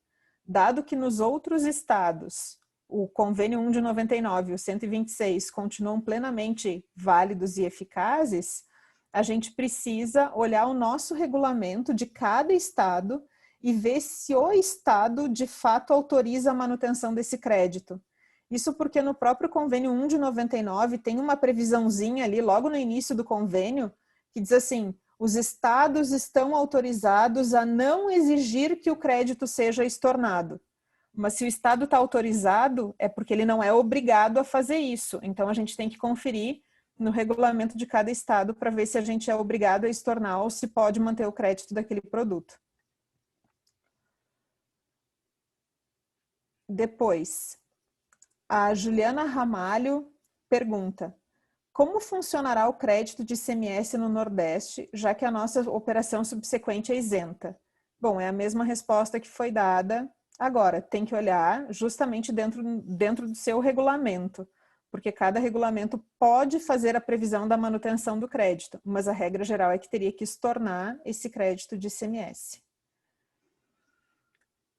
O Bruno pergunta, Bruno Henrique de Lima Fonteles, diante das informações que temos, podemos falar que se trata de um movimento político com o intuito de quebrar a economia nacional e impactar o governo federal, ou realmente estamos lidando com uma necessidade legítima de ajuste das contas públicas de São Paulo? Bruno, o que eu tenho de informações específicas em relação a isso é que o Estado está sim passando por uma necessidade de recursos, e me parece que o governador foi buscar recursos onde ele imaginava que poderia aumentar a caixa para ele da forma mais rápida possível. Tanto que ele procurou antecipar tudo que ele podia antecipar, ele procurou antecipar e fazer cobranças. E ele não teve pena de onde estava cortando. Cortou saúde, cortou agronegócio, cortou todo mundo que ele podia cortar, ele de fato cortou. Então não é uma questão pontual para uma área. Agora, não sei falar de movimento político para quebrar ou não quebrar, acho que não é essa a grande intenção. Mas independentemente da necessidade de receitas públicas, o fato é, os instrumentos utilizados para fazer são ilegais e são inconstitucionais. Agora, o que a gente tem que se perguntar é se as decisões que a gente vai obter são decisões políticas ou se vão ser decisões efetivamente jurídicas. Esse é o risco que a gente sempre corre. O Adriano Yura pergunta, se o meu fornecedor optar pelo 1 de 99, posso optar pelo 126? Isso não é vinculante, Adriano, porque a gente vai simplesmente informar para o fisco a razão da não tributação lá no campo de informações complementares da nota fiscal. Então, quando a gente emite a nota fiscal e a gente deixa de recolher a integralidade do ICMS, a gente aponta para o fisco por quê. Então, a gente pode dizer, olha, eu estou deixando de recolher porque o convênio, porque o artigo 16 do anexo 1 do regulamento de ICMS faz a previsão do meu produto no inciso tal. Ponto. Uma coisa não vincula a outra, é diferente de NCM. Se o meu fornecedor traz o produto com NCM, eu não posso mudar o NCM no meio do caminho. Agora, a questão de enquadramento de benefício fiscal não tem problema nenhum, até porque isso só vai ficar registrado lá nas informações complementares da nota fiscal.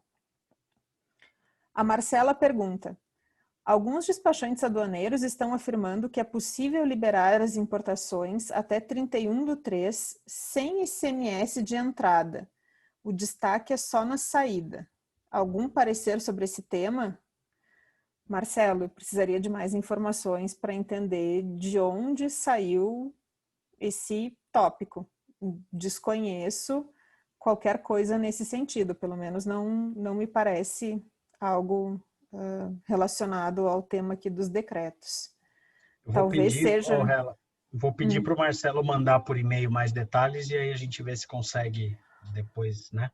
Talvez seja um regime especial que tem, que quando a operação posterior vai ser interestadual, aí posterga, tem alguns regimes que são conferidos nesse sentido, eu não conheço esse tópico. O Paulo pergunta para o Sérgio, dizer que ainda é muito confuso a classificação das santas casas, se isentas ou não, ou se depende da classificação do CNPJ delas. Santas casas, pela literatura expressa do artigo 14. Paulo, se você tiver com um produto do 1 de 99 e estiver fornecendo para Santa Casa, independente da cirurgia ser particular, não ser particular, de qual convênio vai pagar a Santa Casa, a sua nota foi para Santa Casa, formalmente falando, pela literalidade do artigo 14, você pode usufruir do convênio 1 de 99. Aí tem um participante anônimo que diz, enviamos a informação da inclusão do ICMS aos nossos clientes hospitais e também convênios que recebem os faturamentos e recebemos a negativa sobre a inclusão desse imposto que deve ser destacado. O que fazer nesse caso? A única coisa que eu posso dizer é, nós temos o dever legal de destacar o ICMS, de pagar o ICMS. Se nós deixarmos de fazer isso, quem vai sofrer a autuação somos nós, porque esse dever é nosso, não é deles. Eles não devem opinar a respeito de se nós vamos ou não destacar o ICMS. Imagina que o meu empregador diz, a partir de agora eu entendo que a alíquota de imposto de renda é no máximo 15, eu só admito 15. Se for 27, você não tem que declarar. Não, como eu não vou declarar? Eu tenho que declarar, tanto faz o que eu ganho. Quem define a alíquota que eu vou pagar é a lei, não é o meu cliente. Então, objetivamente falando, ainda que doa dizer isso, os decretos são válidos e vigentes e nós temos o dever de fazer o destaque do ICMS. Se nós deixarmos de fazer, nós estamos correndo determinados riscos que eu já vou apontar para vocês quais são. Nair pergunta, Rela, existe alguma previsibilidade de tomada de crédito de ICMS sobre o estoque em 31 de 12 de 2020, por exemplo, por crédito presumido ou conta gráfica? Nair, algumas pessoas têm interpretação de que pelo regulamento de ICMS aqui de São Paulo, se não me foge a memória, lá pelo artigo 60 do regulamento, haveria a previsão de tomada de crédito quando a operação era isenta e passaria a ser tributada de forma posterior. Só que isso é uma interpretação que não decorre da literalidade do que está escrito no regulamento. Então, eu sugiro fortemente que seja realizada uma consulta formal à Cefaz para tomar esse crédito sem maiores riscos de glosa. Porque se você tomar esse crédito, depois tiver esse crédito todo glosado, você vai ter um problema muito maior. Tá? Aí depois o Paulo diz, Bruno, nossa ideia é atender as organizações de saúde com o repasse, pois elas são tributadas. Sim. Já os clientes SUS, esses são isentos. Paulo, de novo eu volto para os clientes SUS. SUS, se está num hospital privado, não está abrangido pelo artigo 14.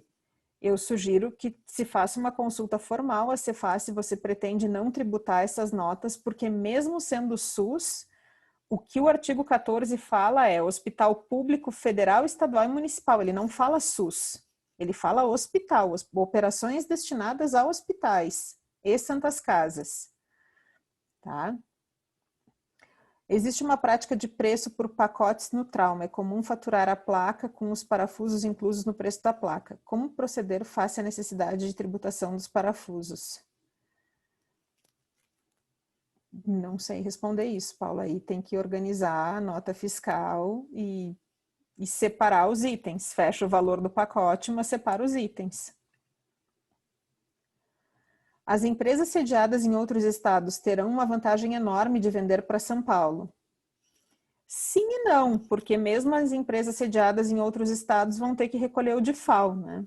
E de algum lugar essas empresas vão ter que ter tirado o produto. Então imagina que a empresa comprou de um fornecedor paulista e depois vendeu para São Paulo. É possível que ela receba a mercadoria e não possa manter o crédito, ou seja, aquilo virou um custo para ela, e ainda na venda para São Paulo ela tem que pagar o DIFAL. Mas sem sombra de dúvida, numa situação normal em que, enfim, se a gente estivesse falando de uma importação ou algo do gênero, haveria uma vantagem bem significativa de outras empresas atendendo o mercado paulista. Como é feito esse estorno de crédito? Na conta gráfica mesmo, estorno o crédito, não tomo o crédito.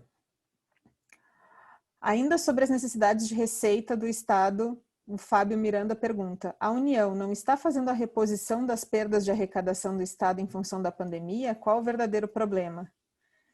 Bom, Fábio, essa é uma pergunta política que transcende aqui a bola de cristal, mas se o Sérgio ou o Bruno quiserem fazer algum comentário, fiquem à vontade. De qualquer forma, a repartição de receitas é uma questão federativa.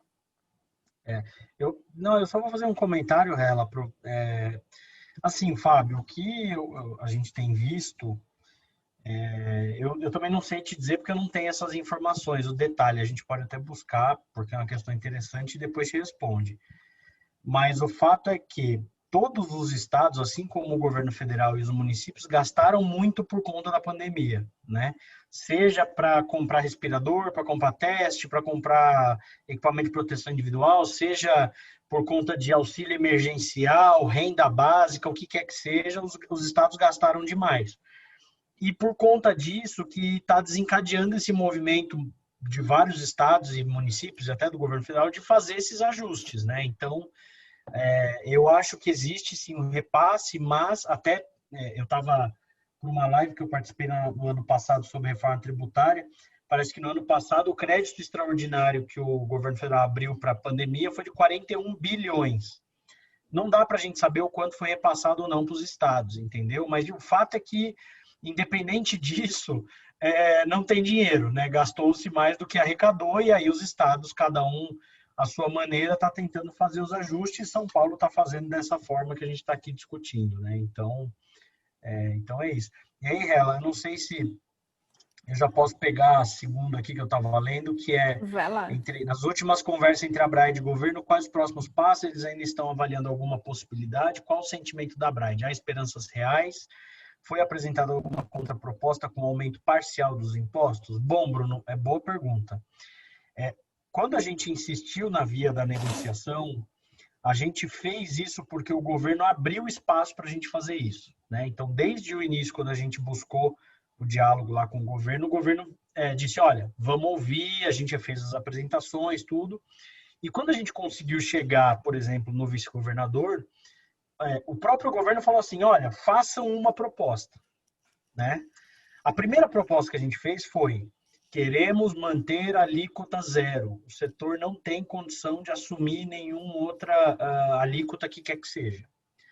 E o governo disse de forma muito clara, olha, a alíquota zero não vai ter como manter. Nós vamos ter que fazer algum tipo de aumento porque o Estado precisa cobrir o rombo de, até então, 10 bilhões. Tá? Com base nisso, qual foi a estratégia? Bom, é melhor a gente trabalhar numa redução de danos do que a gente simplesmente, vamos dizer, desistir da negociação ou simplesmente judicializar naquele momento, né? Estou falando ali de novembro, e eventualmente outubro, novembro, perder a judicialização e acabar a negociação ali. Então a gente foi indo e apresentou uma proposta para o governo de uma alíquota de 2%. Por que 2%? Porque quando o governo anunciou, e isso tem sido um argumento muito forte que a gente está usando lá, quando o governo anunciou o pacote do ajuste, ele disse que cortaria 20% do benefício fiscal, certo? 20% do benefício fiscal. Como a alíquota que nós pagávamos, vocês pagavam, era de zero base não é base, né? Como que você calcula alguma coisa sobre zero? Não tem como. E aí o que a gente diz para o governo? Governo, você está passando de 0 para 18% na operação do 0199 para o privado. Então esse aumento é muito mais do que 20%. Mesmo no convênio 01, no 126, que foi de 0 para 4,14, que é infinitamente menor do que 18, o governo está aumentando acima de 20%. Então a gente diz, governo, vamos fazer o seguinte, olha, 2% é uma alíquota que o governo vai conseguir ter arrecadação e as empresas vão fazer um esforço para conseguir, digamos assim, minimizar o impacto disso, né? A gente fez essa proposta em dezembro para o governo não nos respondeu até praticamente o final de dezembro, ali dia 20 mais ou menos, a gente judicializou.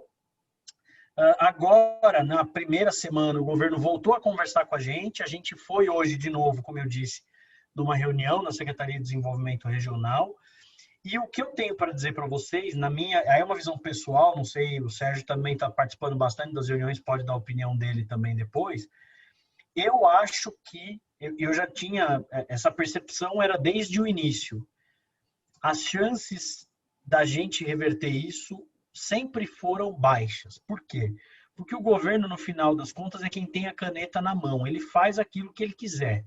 Se a gente faz pressão, e eu acho que está correto da gente fazer, né, da forma como a gente está fazendo, o setor está se organizando, a Braid na interlocução, etc., o governo repensa, porque nós estamos mostrando a realidade, falando, olha, vai dar problema nisso aqui. Só que, de certa forma, você mudar uma decisão dessa é muito difícil. Então, as chances são baixas. A gente não vai iludir ninguém aqui, né, Hela e Sérgio? Acho que a gente está aqui para jogar a real e para falar, olha, a situação é essa. Tanto que os hospitais e os planos de saúde, eles entraram nessa briga para poder tentar mudar a decisão do governo junto com a gente em dezembro, porque eles perceberam, opa, se eu não fizer nada, o fornecedor vai simplesmente repassar o imposto para mim. E isso vai aumentar o custo geral da saúde. Então, eu acho, é uma percepção, eu acho que a gente tem alguma chance, mas essas chances são baixas hoje de reversão. E eu disse isso até numa reunião com o pessoal na quarta-feira passada. Se eu sou empresário, eu não sei o que o Sérgio e a Hela acham, eu trabalharia com o pior cenário. Eu trabalharia com não ter convênio depois de março e tendo que pagar o imposto. Entendeu? Por quê? Se vier uma decisão favorável, ótimo, eu já estava preparado. Entendeu? Ao invés de eu esperar uma coisa positiva que pode não vir. Entendeu? E aí, de novo, eu quero fazer só uma ressalva aqui de tudo que a gente vê nos grupos de WhatsApp, a gente ouve tudo. Não foi por falta de trabalho da Abraid e do setor como um todo que isso está acontecendo. Eu pessoalmente, aí a Abraid, o Sérgio, a Hela comigo, desde o primeiro dia que apresentou o projeto na Assembleia, lá no dia 14 de agosto, que eu não falo mais nada no CMS. Eu estou até sonhando com esse negócio. Então, enfim, não foi por falta de trabalho e tentativa, enfim, que a gente... Deixa eu só fazer uma colocação, Bruno, eu acho que aproveitando o gancho aí. Uma coisa importante, o 0199, a gente tem brigado há anos pela renovação dele, né? E até agora, dia 31 de março, até lá o CONFAS tem que se manifestar se continua ou não com a isenção. A minha opinião, isso a gente já discutiu bastante, é que eu acho que eles vão continuar assim, até porque tem uma briga política, Dória, governo federal, mas em conta-gotas. Não acredito que eles vão chegar a um ano e meio. Não. Renova por mais 3 meses, renova por mais 6 meses, e assim vai, e a briga continua. Agora, sim, pessoal, eu queria fazer uma colocação, depois de todas as perguntas que foram feitas e as respostas da Hela, eu acho que o pessoal ainda está muito em dúvida, mas eu vou colocar um posicionamento que é da Abraid meu, é óbvio, como empresário, mas também da Abraid, da Abimed e da Bimo, as 3 maiores entidades da área de fornecedores, são unânimes nisso. Ontem mesmo, a gente mandou para todos os associados um documento dizendo isso. Pessoal, não tem como assumir o imposto, tá? Não tem, o Sindiosp conseguiu uma liminar, o Sindiosp sem nós ele não consegue nada. Na realidade, a juíza estendeu depois os fornecedores, mas o risco que nós corremos é muito grande. As pessoas têm que entender um pouquinho que liminar pode estar sendo caçada agora, enquanto a gente está conversando. E aí vocês deixaram de recolher, desculpa o palavreado de chulo, a trolha vem depois. Tá? Então, não tem como deixar de não pagar o imposto. Essa é a recomendação da Abraid. Não tem como. Nós não podemos dizer, mas o hospital tal, ele disse que não pode cobrar. Tem que cobrar sim, tem que incluir sim, tem que haver o reajuste, porque depois vai acabar sobrando para a gente pagar essa conta. E aí, como a Hela disse, com juro e correção monetária, no português bem claro, tá? Então, essa é a situação. E se outra coisa, não tiver dinheiro, multa. Multa. Outra coisa, pessoal, hospital que não é federal, estadual e municipal, mais uma vez eu vou repetir o que a Hela falou, e que não é Santa Casa, não adianta, tem que recolher os impostos. Isso vale, vamos dar um exemplo, o pessoal está lá em Botucatu, lá tem o Hospital Beneficente de Botucatu. Ele atende SUS? Óbvio que ele atende SUS. Ele é municipal? Não. Ele é estadual? Não. Ele é federal? Não. Então, tem que recolher o imposto. Ponto. É isso. Existe uma grande confusão hoje, uma grande confusão. As pessoas estão se enganando e tem muito hospital. Mas eu atendo SUS. Atender SUS não significa que está isento. A Santa Casa, o Bruno entrou, falou na apresentação dele, na realidade, nós fomos uma entidade que até se manifestou. Mas no caso das Santas Casas, todo mundo sabe da penúria que as Santas Casas têm. Então, as Santas Casas estão sendo contempladas. Agora, o Hospital Beneficência Portuguesa, que atende SUS, não está sendo contemplado. Os hospitais que são do governo do Estado de São Paulo estão sendo contemplados. Da Prefeitura de São Paulo estão sendo contemplados. O Hospital de Clínicas de São Paulo, que é federal, está sendo contemplado. O IANSP está sendo contemplado, em português bem claro. Demais hospitais que atendem SUS, mas não são municipal, estadual, federal e Santa Casa, não está sendo. Tem que reter o imposto. Por isso que a gente está dizendo, a barafunda que vai dar tudo isso, pessoal, tributária é absurda, é muita confusão. Nós temos que fincar o pé que nós vamos, sim, colocar o imposto e acabou. Outra coisa importante, eu vi uma pergunta ali, mas eu posso emitir uma nota? Não tem como tu emitir uma nota depois.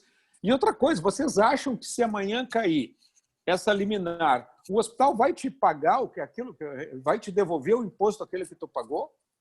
que teoricamente, aí, eu não sei qual é o termo correto para explicar, eles que são os devedores, porque, correto, eles estão com a liminar. Nós temos que pagar mesmo. No momento que eles dizem que tu não pode incluir, a conta é deles. Tu acha que eles vão te devolver esse dinheiro? Vocês têm uma... Assim, na cabecinha de cada um, alguém pensa em algum momento, não, o hospitalzinho aqui é super legal, se cair a liminar, eu vou lá e eles vão me devolver o dinheiro. Não vão, pessoal.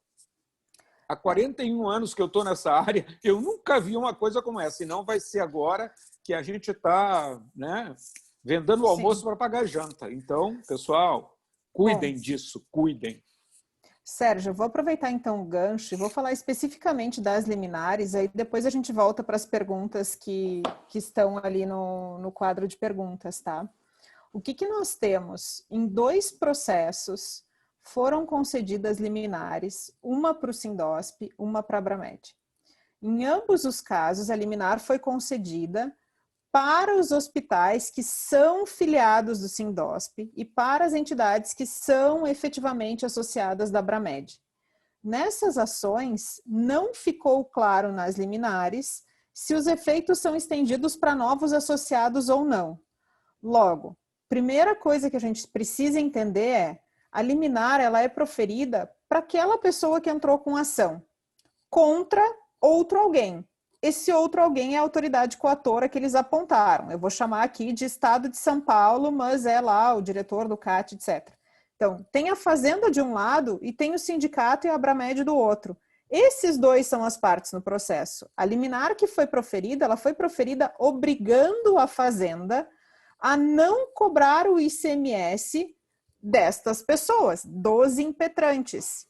Aí o que eles se deram conta, espertos que são?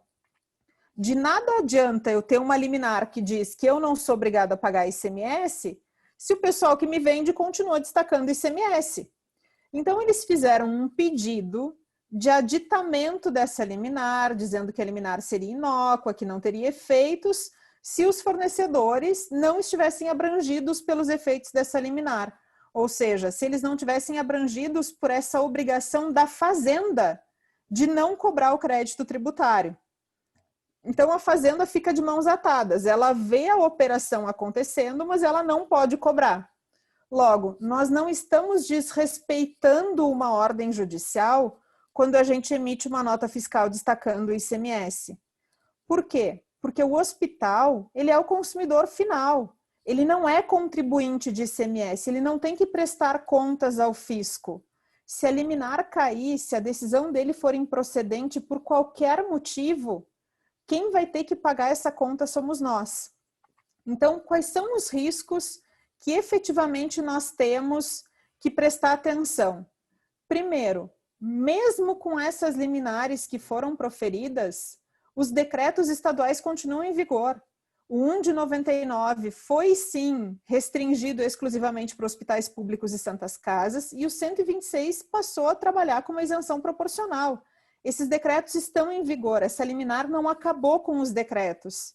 Porque algumas pessoas olham a liminar e acham que o decreto foi fulminado. E não, um grupinho de pessoas foi protegido dos efeitos desse decreto.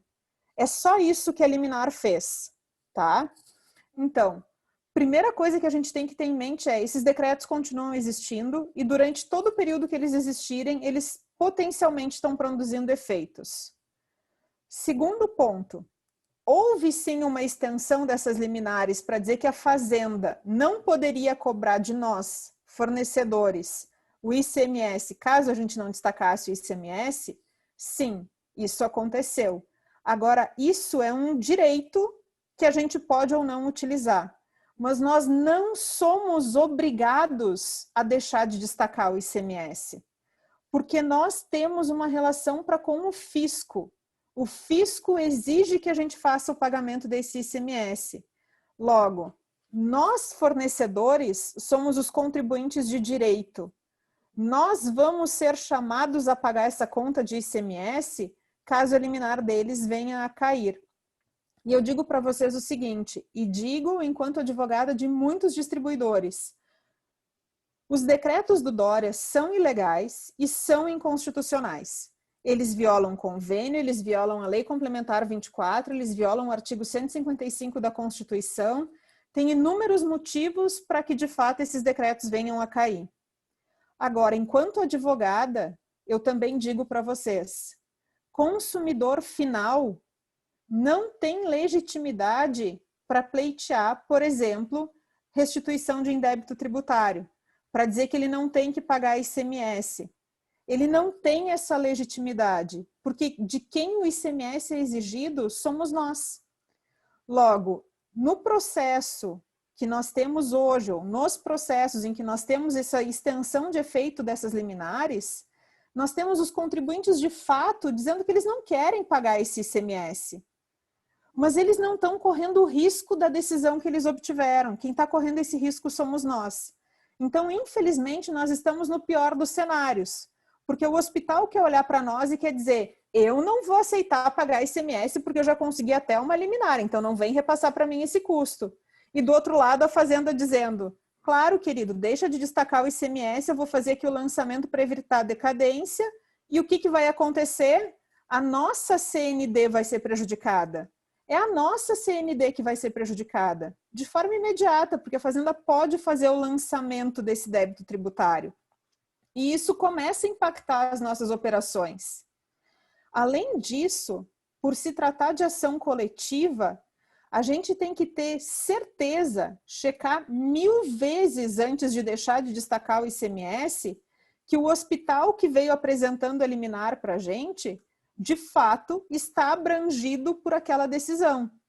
Ele era, de fato, associado do Sindosp ou é associado da Abramed quando a ação foi proposta? Se ele não era associado quando a ação foi proposta, houve a extensão dos efeitos dessa ação para novos associados? Sim ou não? Não são todos os hospitais que genericamente agora vão poder utilizar esse benefício. Logo, a gente precisa ter atenção em relação à figura de quem vai estar do outro lado, recebendo eventualmente essa mercadoria sem o destaque do ICMS. E por fim, eu ainda digo para vocês o seguinte, toda liminar é passível de ser cassada ou reformada. E se essa liminar durar, por exemplo, 2 anos, até que tenha sentença, tem um acúmulo de trabalho, o juiz sentou em cima do processo, a liminar ficou lá 2 anos, a gente ficou 2 anos vendendo sem destacar o ICMS, e aí quando vai proferir a sentença, o juiz percebe que os hospitais são contribuintes de fato e reforma a decisão por ilegitimidade passiva, ou seja, não tem nada a ver com os decretos do Dória, eles continuam sendo legais, inconstitucionais, etc., mas aquele processo, com base no qual nós deixamos de recolher o ICMS, nós temos uma improcedência do processo por ilegitimidade passiva. O que vai acontecer? 30 dias contados no relógio para que a gente faça o pagamento de todo o ICMS desse período devidamente corrigido. Se nós não pagarmos em 30 dias, a Fazenda pode fazer o lançamento de multa de ofício. E dependendo da forma como a gente vai escriturar essas notas, essa multa de ofício pode chegar a 100% do valor do tributo devido. Se a gente hoje não tem fôlego para absorver 18% de impacto, imagina ter que pagar isso tudo sem ter feito o repasse do preço para os hospitais, me parece ser impossível. E aqui entra um outro detalhe extremamente perigoso do ICMS. E esse detalhe está lá no artigo 166 do Código Tributário Nacional, que diz assim: quando a gente estiver diante de um tributo que admita repercussão, ou seja, que eu tenho um contribuinte de direito e um contribuinte de fato, o contribuinte de direito que quiser reaver o ICMS pago indevidamente, ele tem que, número 1, provar que ele arcou sozinho com o custo desse tributo, o que é impossível de ser feito, ou 2, ele tem que provar que o contribuinte de fato, ou seja, de cada nota fiscal que nós emitimos, concorda que a gente reaveja aquele valor que foi pago indevidamente. Logo, eu nunca vi, e são 20 anos advogando, eu nunca vi uma ação em que a gente pretenda reaver o valor do ICMS efetivamente dar certo. Não sei em casos muito peculiares, mas eu estou falando de operação corriqueira de ICMS. São poucos os precedentes que admitem essa repetição de indébito. Então, vai ser lindo se, em 2 anos, para seguir no meu exemplo, a gente deixou de pagar o ICMS, Aí caiu a liminar, a Fazenda lançou, a gente tinha 30 dias para recolher tudo que era devido e que não foi pago no período. A gente foi lá, fez um financiamento, não sei o quê, pum, pagou para não ter a multa. Passados mais 2 anos, essa decisão é reformada lá no tribunal e entendem que a ilegalidade e a inconstitucionalidade do decreto do Dória é maior do que qualquer coisa e que, portanto, a ação é procedente. A gente consegue reaver o valor que a gente pagou? Não. A gente não vai conseguir. Então, o que eu recomendo que vocês pensem a respeito e, se puderem, façam? Depósito em juízo desses valores. Que faça, sim, o destaque do ICMS na nota e que deposite o ICMS em juízo. Por quê? Porque o valor que estiver lá depositado, se as ações que vocês ajuizarem derem certo, vocês vão conseguir reaver. Caso contrário, deixar de pagar ICMS com base em liminar pode resultar num desfecho desastroso para a empresa. Então, como são valores expressivos, os nossos produtos são produtos caros, a gente tem que sim prestar muita atenção. Diga, Sérgio. Deixa eu aproveitar a tua colocação. Aí eu deixo uma pergunta no ar aqui. Todo mundo vai conseguir destacar o ICMS sem repassar isso para o seu cliente? Se puder fazer isso, então, consequentemente, está todo mundo bem, sobrando margem. Não, eu vejo que é impossível fazer isso. O que eu estou dizendo é que tem que destacar, pagar. Não, eu só estou complementando para as pessoas pensarem da importância do que a gente está falando aqui. Não dá para assumir de maneira alguma isso. Não dá. Esse é um custo muito alto que a gente tem. Então, deixa eu parar aqui o compartilhamento, que não tem mais nada de interessante, e a gente pode voltar para as perguntas, mas toda a grande colocação feita aqui é justamente essa. A gente precisa pensar qual é o risco que a gente quer correr. Logo, se a gente deixa de destacar o ICMS, mesmo que seja com base numa liminar, mesmo que seja com base na liminar da Braide, vamos pensar, a ação pode ter sim um desfecho diferente no tribunal, eu imagino que os recursos estejam sendo feitos, e se cair numa Câmara que seja mais amigável, que se consiga uma liminar favorável para a Braide. Nós vamos ter uma liminar nos desobrigando de fazer o recolhimento do ICMS. Mas todos os riscos que eu mencionei, eles continuam presentes. A liminar pode cair, é ICMS que é devido e que não vai ser pago. Se der algum tipo de problema, nós vamos ter apenas 30 dias para pagar o valor total do ICMS devido na operação. Logo, eu não sei o quanto nós vamos conseguir repassar de preço para os hospitais, para os convênios, para os consumidores de uma forma geral.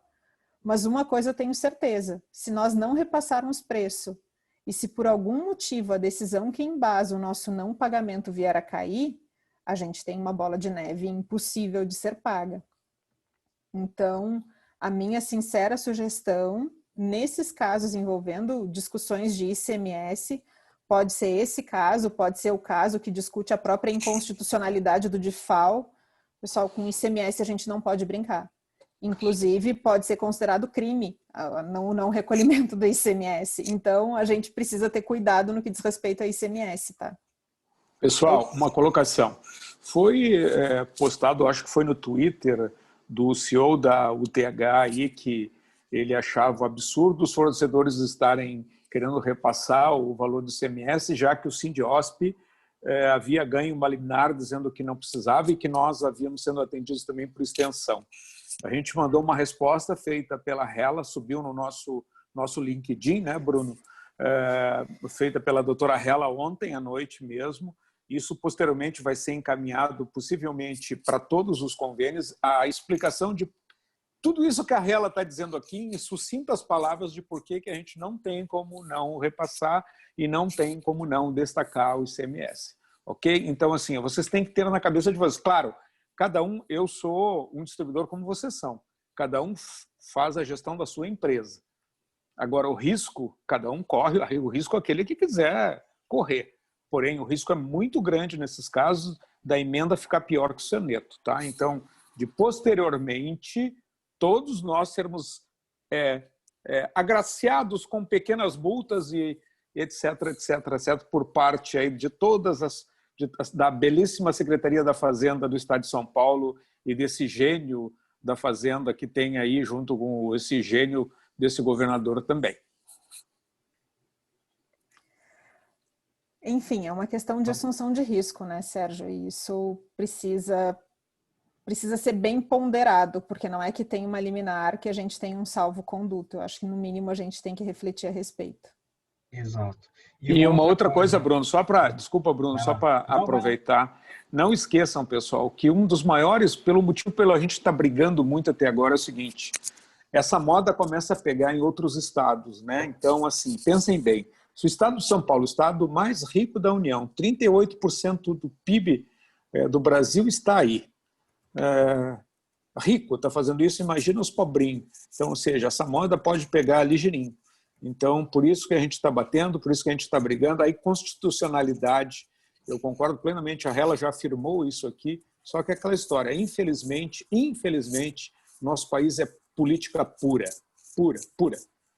Se a lei fosse como ela tem que ser, todos os juízes tinham que conceder as liminares para nós e tornar inconstitucional isso que o Dória fez. Mas a gente sabe que não vai acontecer.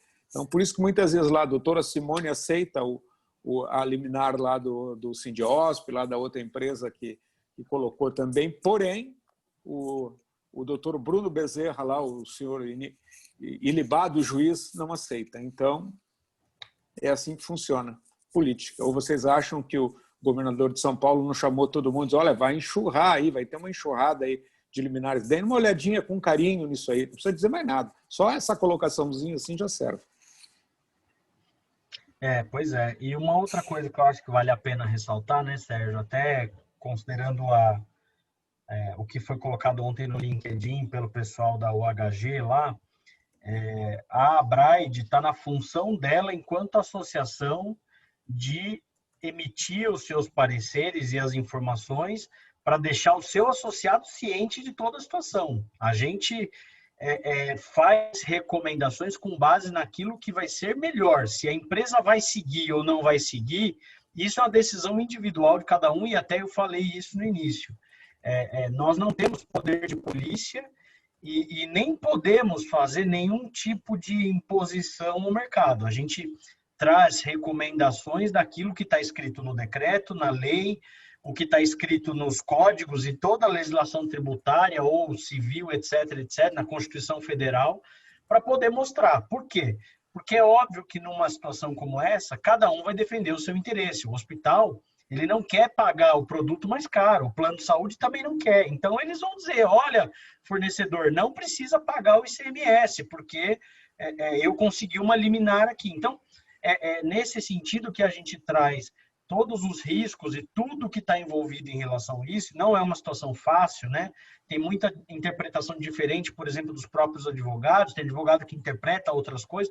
Então, assim, é uma situação muito difícil, muito complexa, e a gente busca fazer um trabalho aqui de informar, né? Falta muita informação, a questão tributária no Brasil, por natureza, é muito difícil, né? Então, é muito difícil de você entender, e quando você está no meio de um negócio, quando você está rodando a empresa, você precisa saber de tudo isso para poder fazer a coisa certa, porque é numa dessas que, às vezes, você deixa de pagar 1, 2 meses, e aí, quando vem a bola de neve, a sua empresa quebra, porque não tem como pagar um débito tributário desse tamanho, né? Então, eu queria só dizer que a gente está aqui com 2 horas já, né, de webinar, e a gente vai precisar, de fato, encerrar.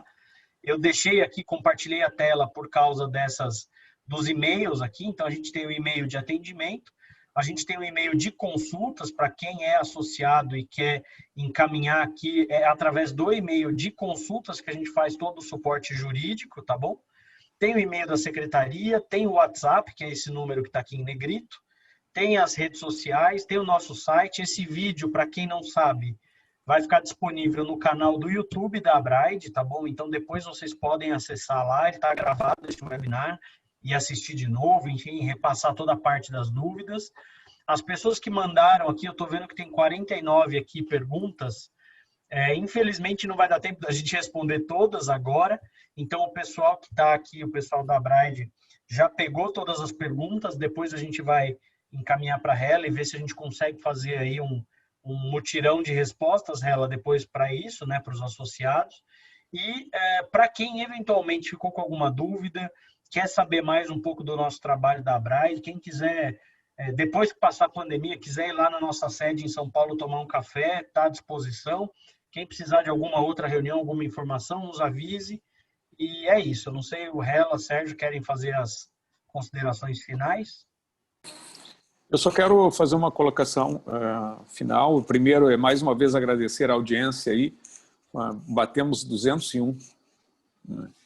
201 pessoas conectadas. Eu acho que isso já foi uma demonstração de que as pessoas queriam ouvir, né? Principalmente a questão hoje que está rolando do ICMS, mas também ouvir um pouco do que nós estamos fazendo, né? Ouvir um pouco do que a Abraid tem feito também, ver das perspectivas que nós temos como entidade. O Bruno acho que conseguiu mostrar rapidamente um pouco de todas as nossas ações. A gente está num momento em que nós somos hoje, com certeza, uma entidade que tem uma visualização bem maior entre todos os players. Temos muitas coisas para fazer ainda. Eu queria ter um voto de confiança de todos vocês, para aqueles que já são associados, e também pedir para aqueles que estavam nos ouvindo hoje, que não são associados, se quiserem fazer parte dessa equipe, fazer parte desse time, fiquem à vontade, está aí na tela todos os contatos. Hoje a gente tem uma forma de contribuição para o tamanho da sua empresa, então é a maneira que nós temos de continuar sobrevivendo e de continuar brigando pelos nossos interesses. Eu acho que nós estamos num momento muito difícil da saúde. Pela primeira vez nesses últimos anos aí a gente viu as 3 principais entidades da área de fornecimento estarem trabalhando em conjunto, né? Todos os fabricantes, junto com a distribuição, com a importação, ou seja, significa que o momento é realmente de muita dificuldade.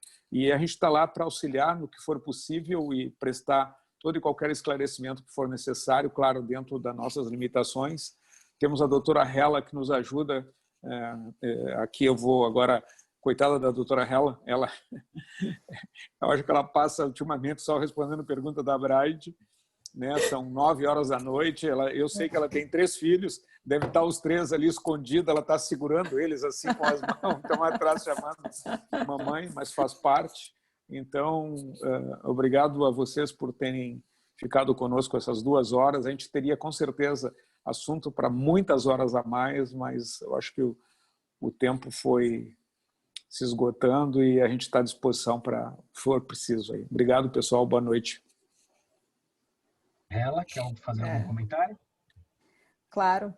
Bom, pessoal, para todos que ficaram até esse momento, fica aqui o meu agradecimento. Mais uma vez eu estou à disposição de todos, como estou junto com toda a minha equipe, sempre respondendo as perguntas que chegam via Abraid, participando desses eventos, porque eu acredito que quanto mais informado nós estivermos, quanto mais unidos nós estivermos, quanto mais alinhados nós conseguirmos estar enquanto categoria, melhores são as chances da gente ter um resultado positivo. Porque se nós não estivermos unidos, até mesmo diante de um cenário conturbado como esse, em que é possível ganhar e não levar, em que é possível utilizar uma liminar e ter que pagar tudo em um único momento específico, é um cenário de muitas coisas que precisam ser organizadas. Então, quanto mais informações a gente tiver, melhor. Mais uma vez eu estou à disposição, agradeço ao Bruno e ao Sérgio a oportunidade de estar aqui com vocês e vamos continuar fazendo esse trabalho forte que a gente tem feito para tentar melhorar a situação da tributação em relação a esse mercado de distribuição na área da saúde. Legal, Hella. Obrigado, Sérgio. Obrigado a todos, então. A gente vai, como eu disse, pegar as perguntas que ficaram, encaminhar possivelmente depois por e-mail, e esse webinar fica disponível no canal do YouTube da Abraid, tá bom? Muito obrigado a todos e uma boa noite. Tchau. Boa noite. Tchau, tchau.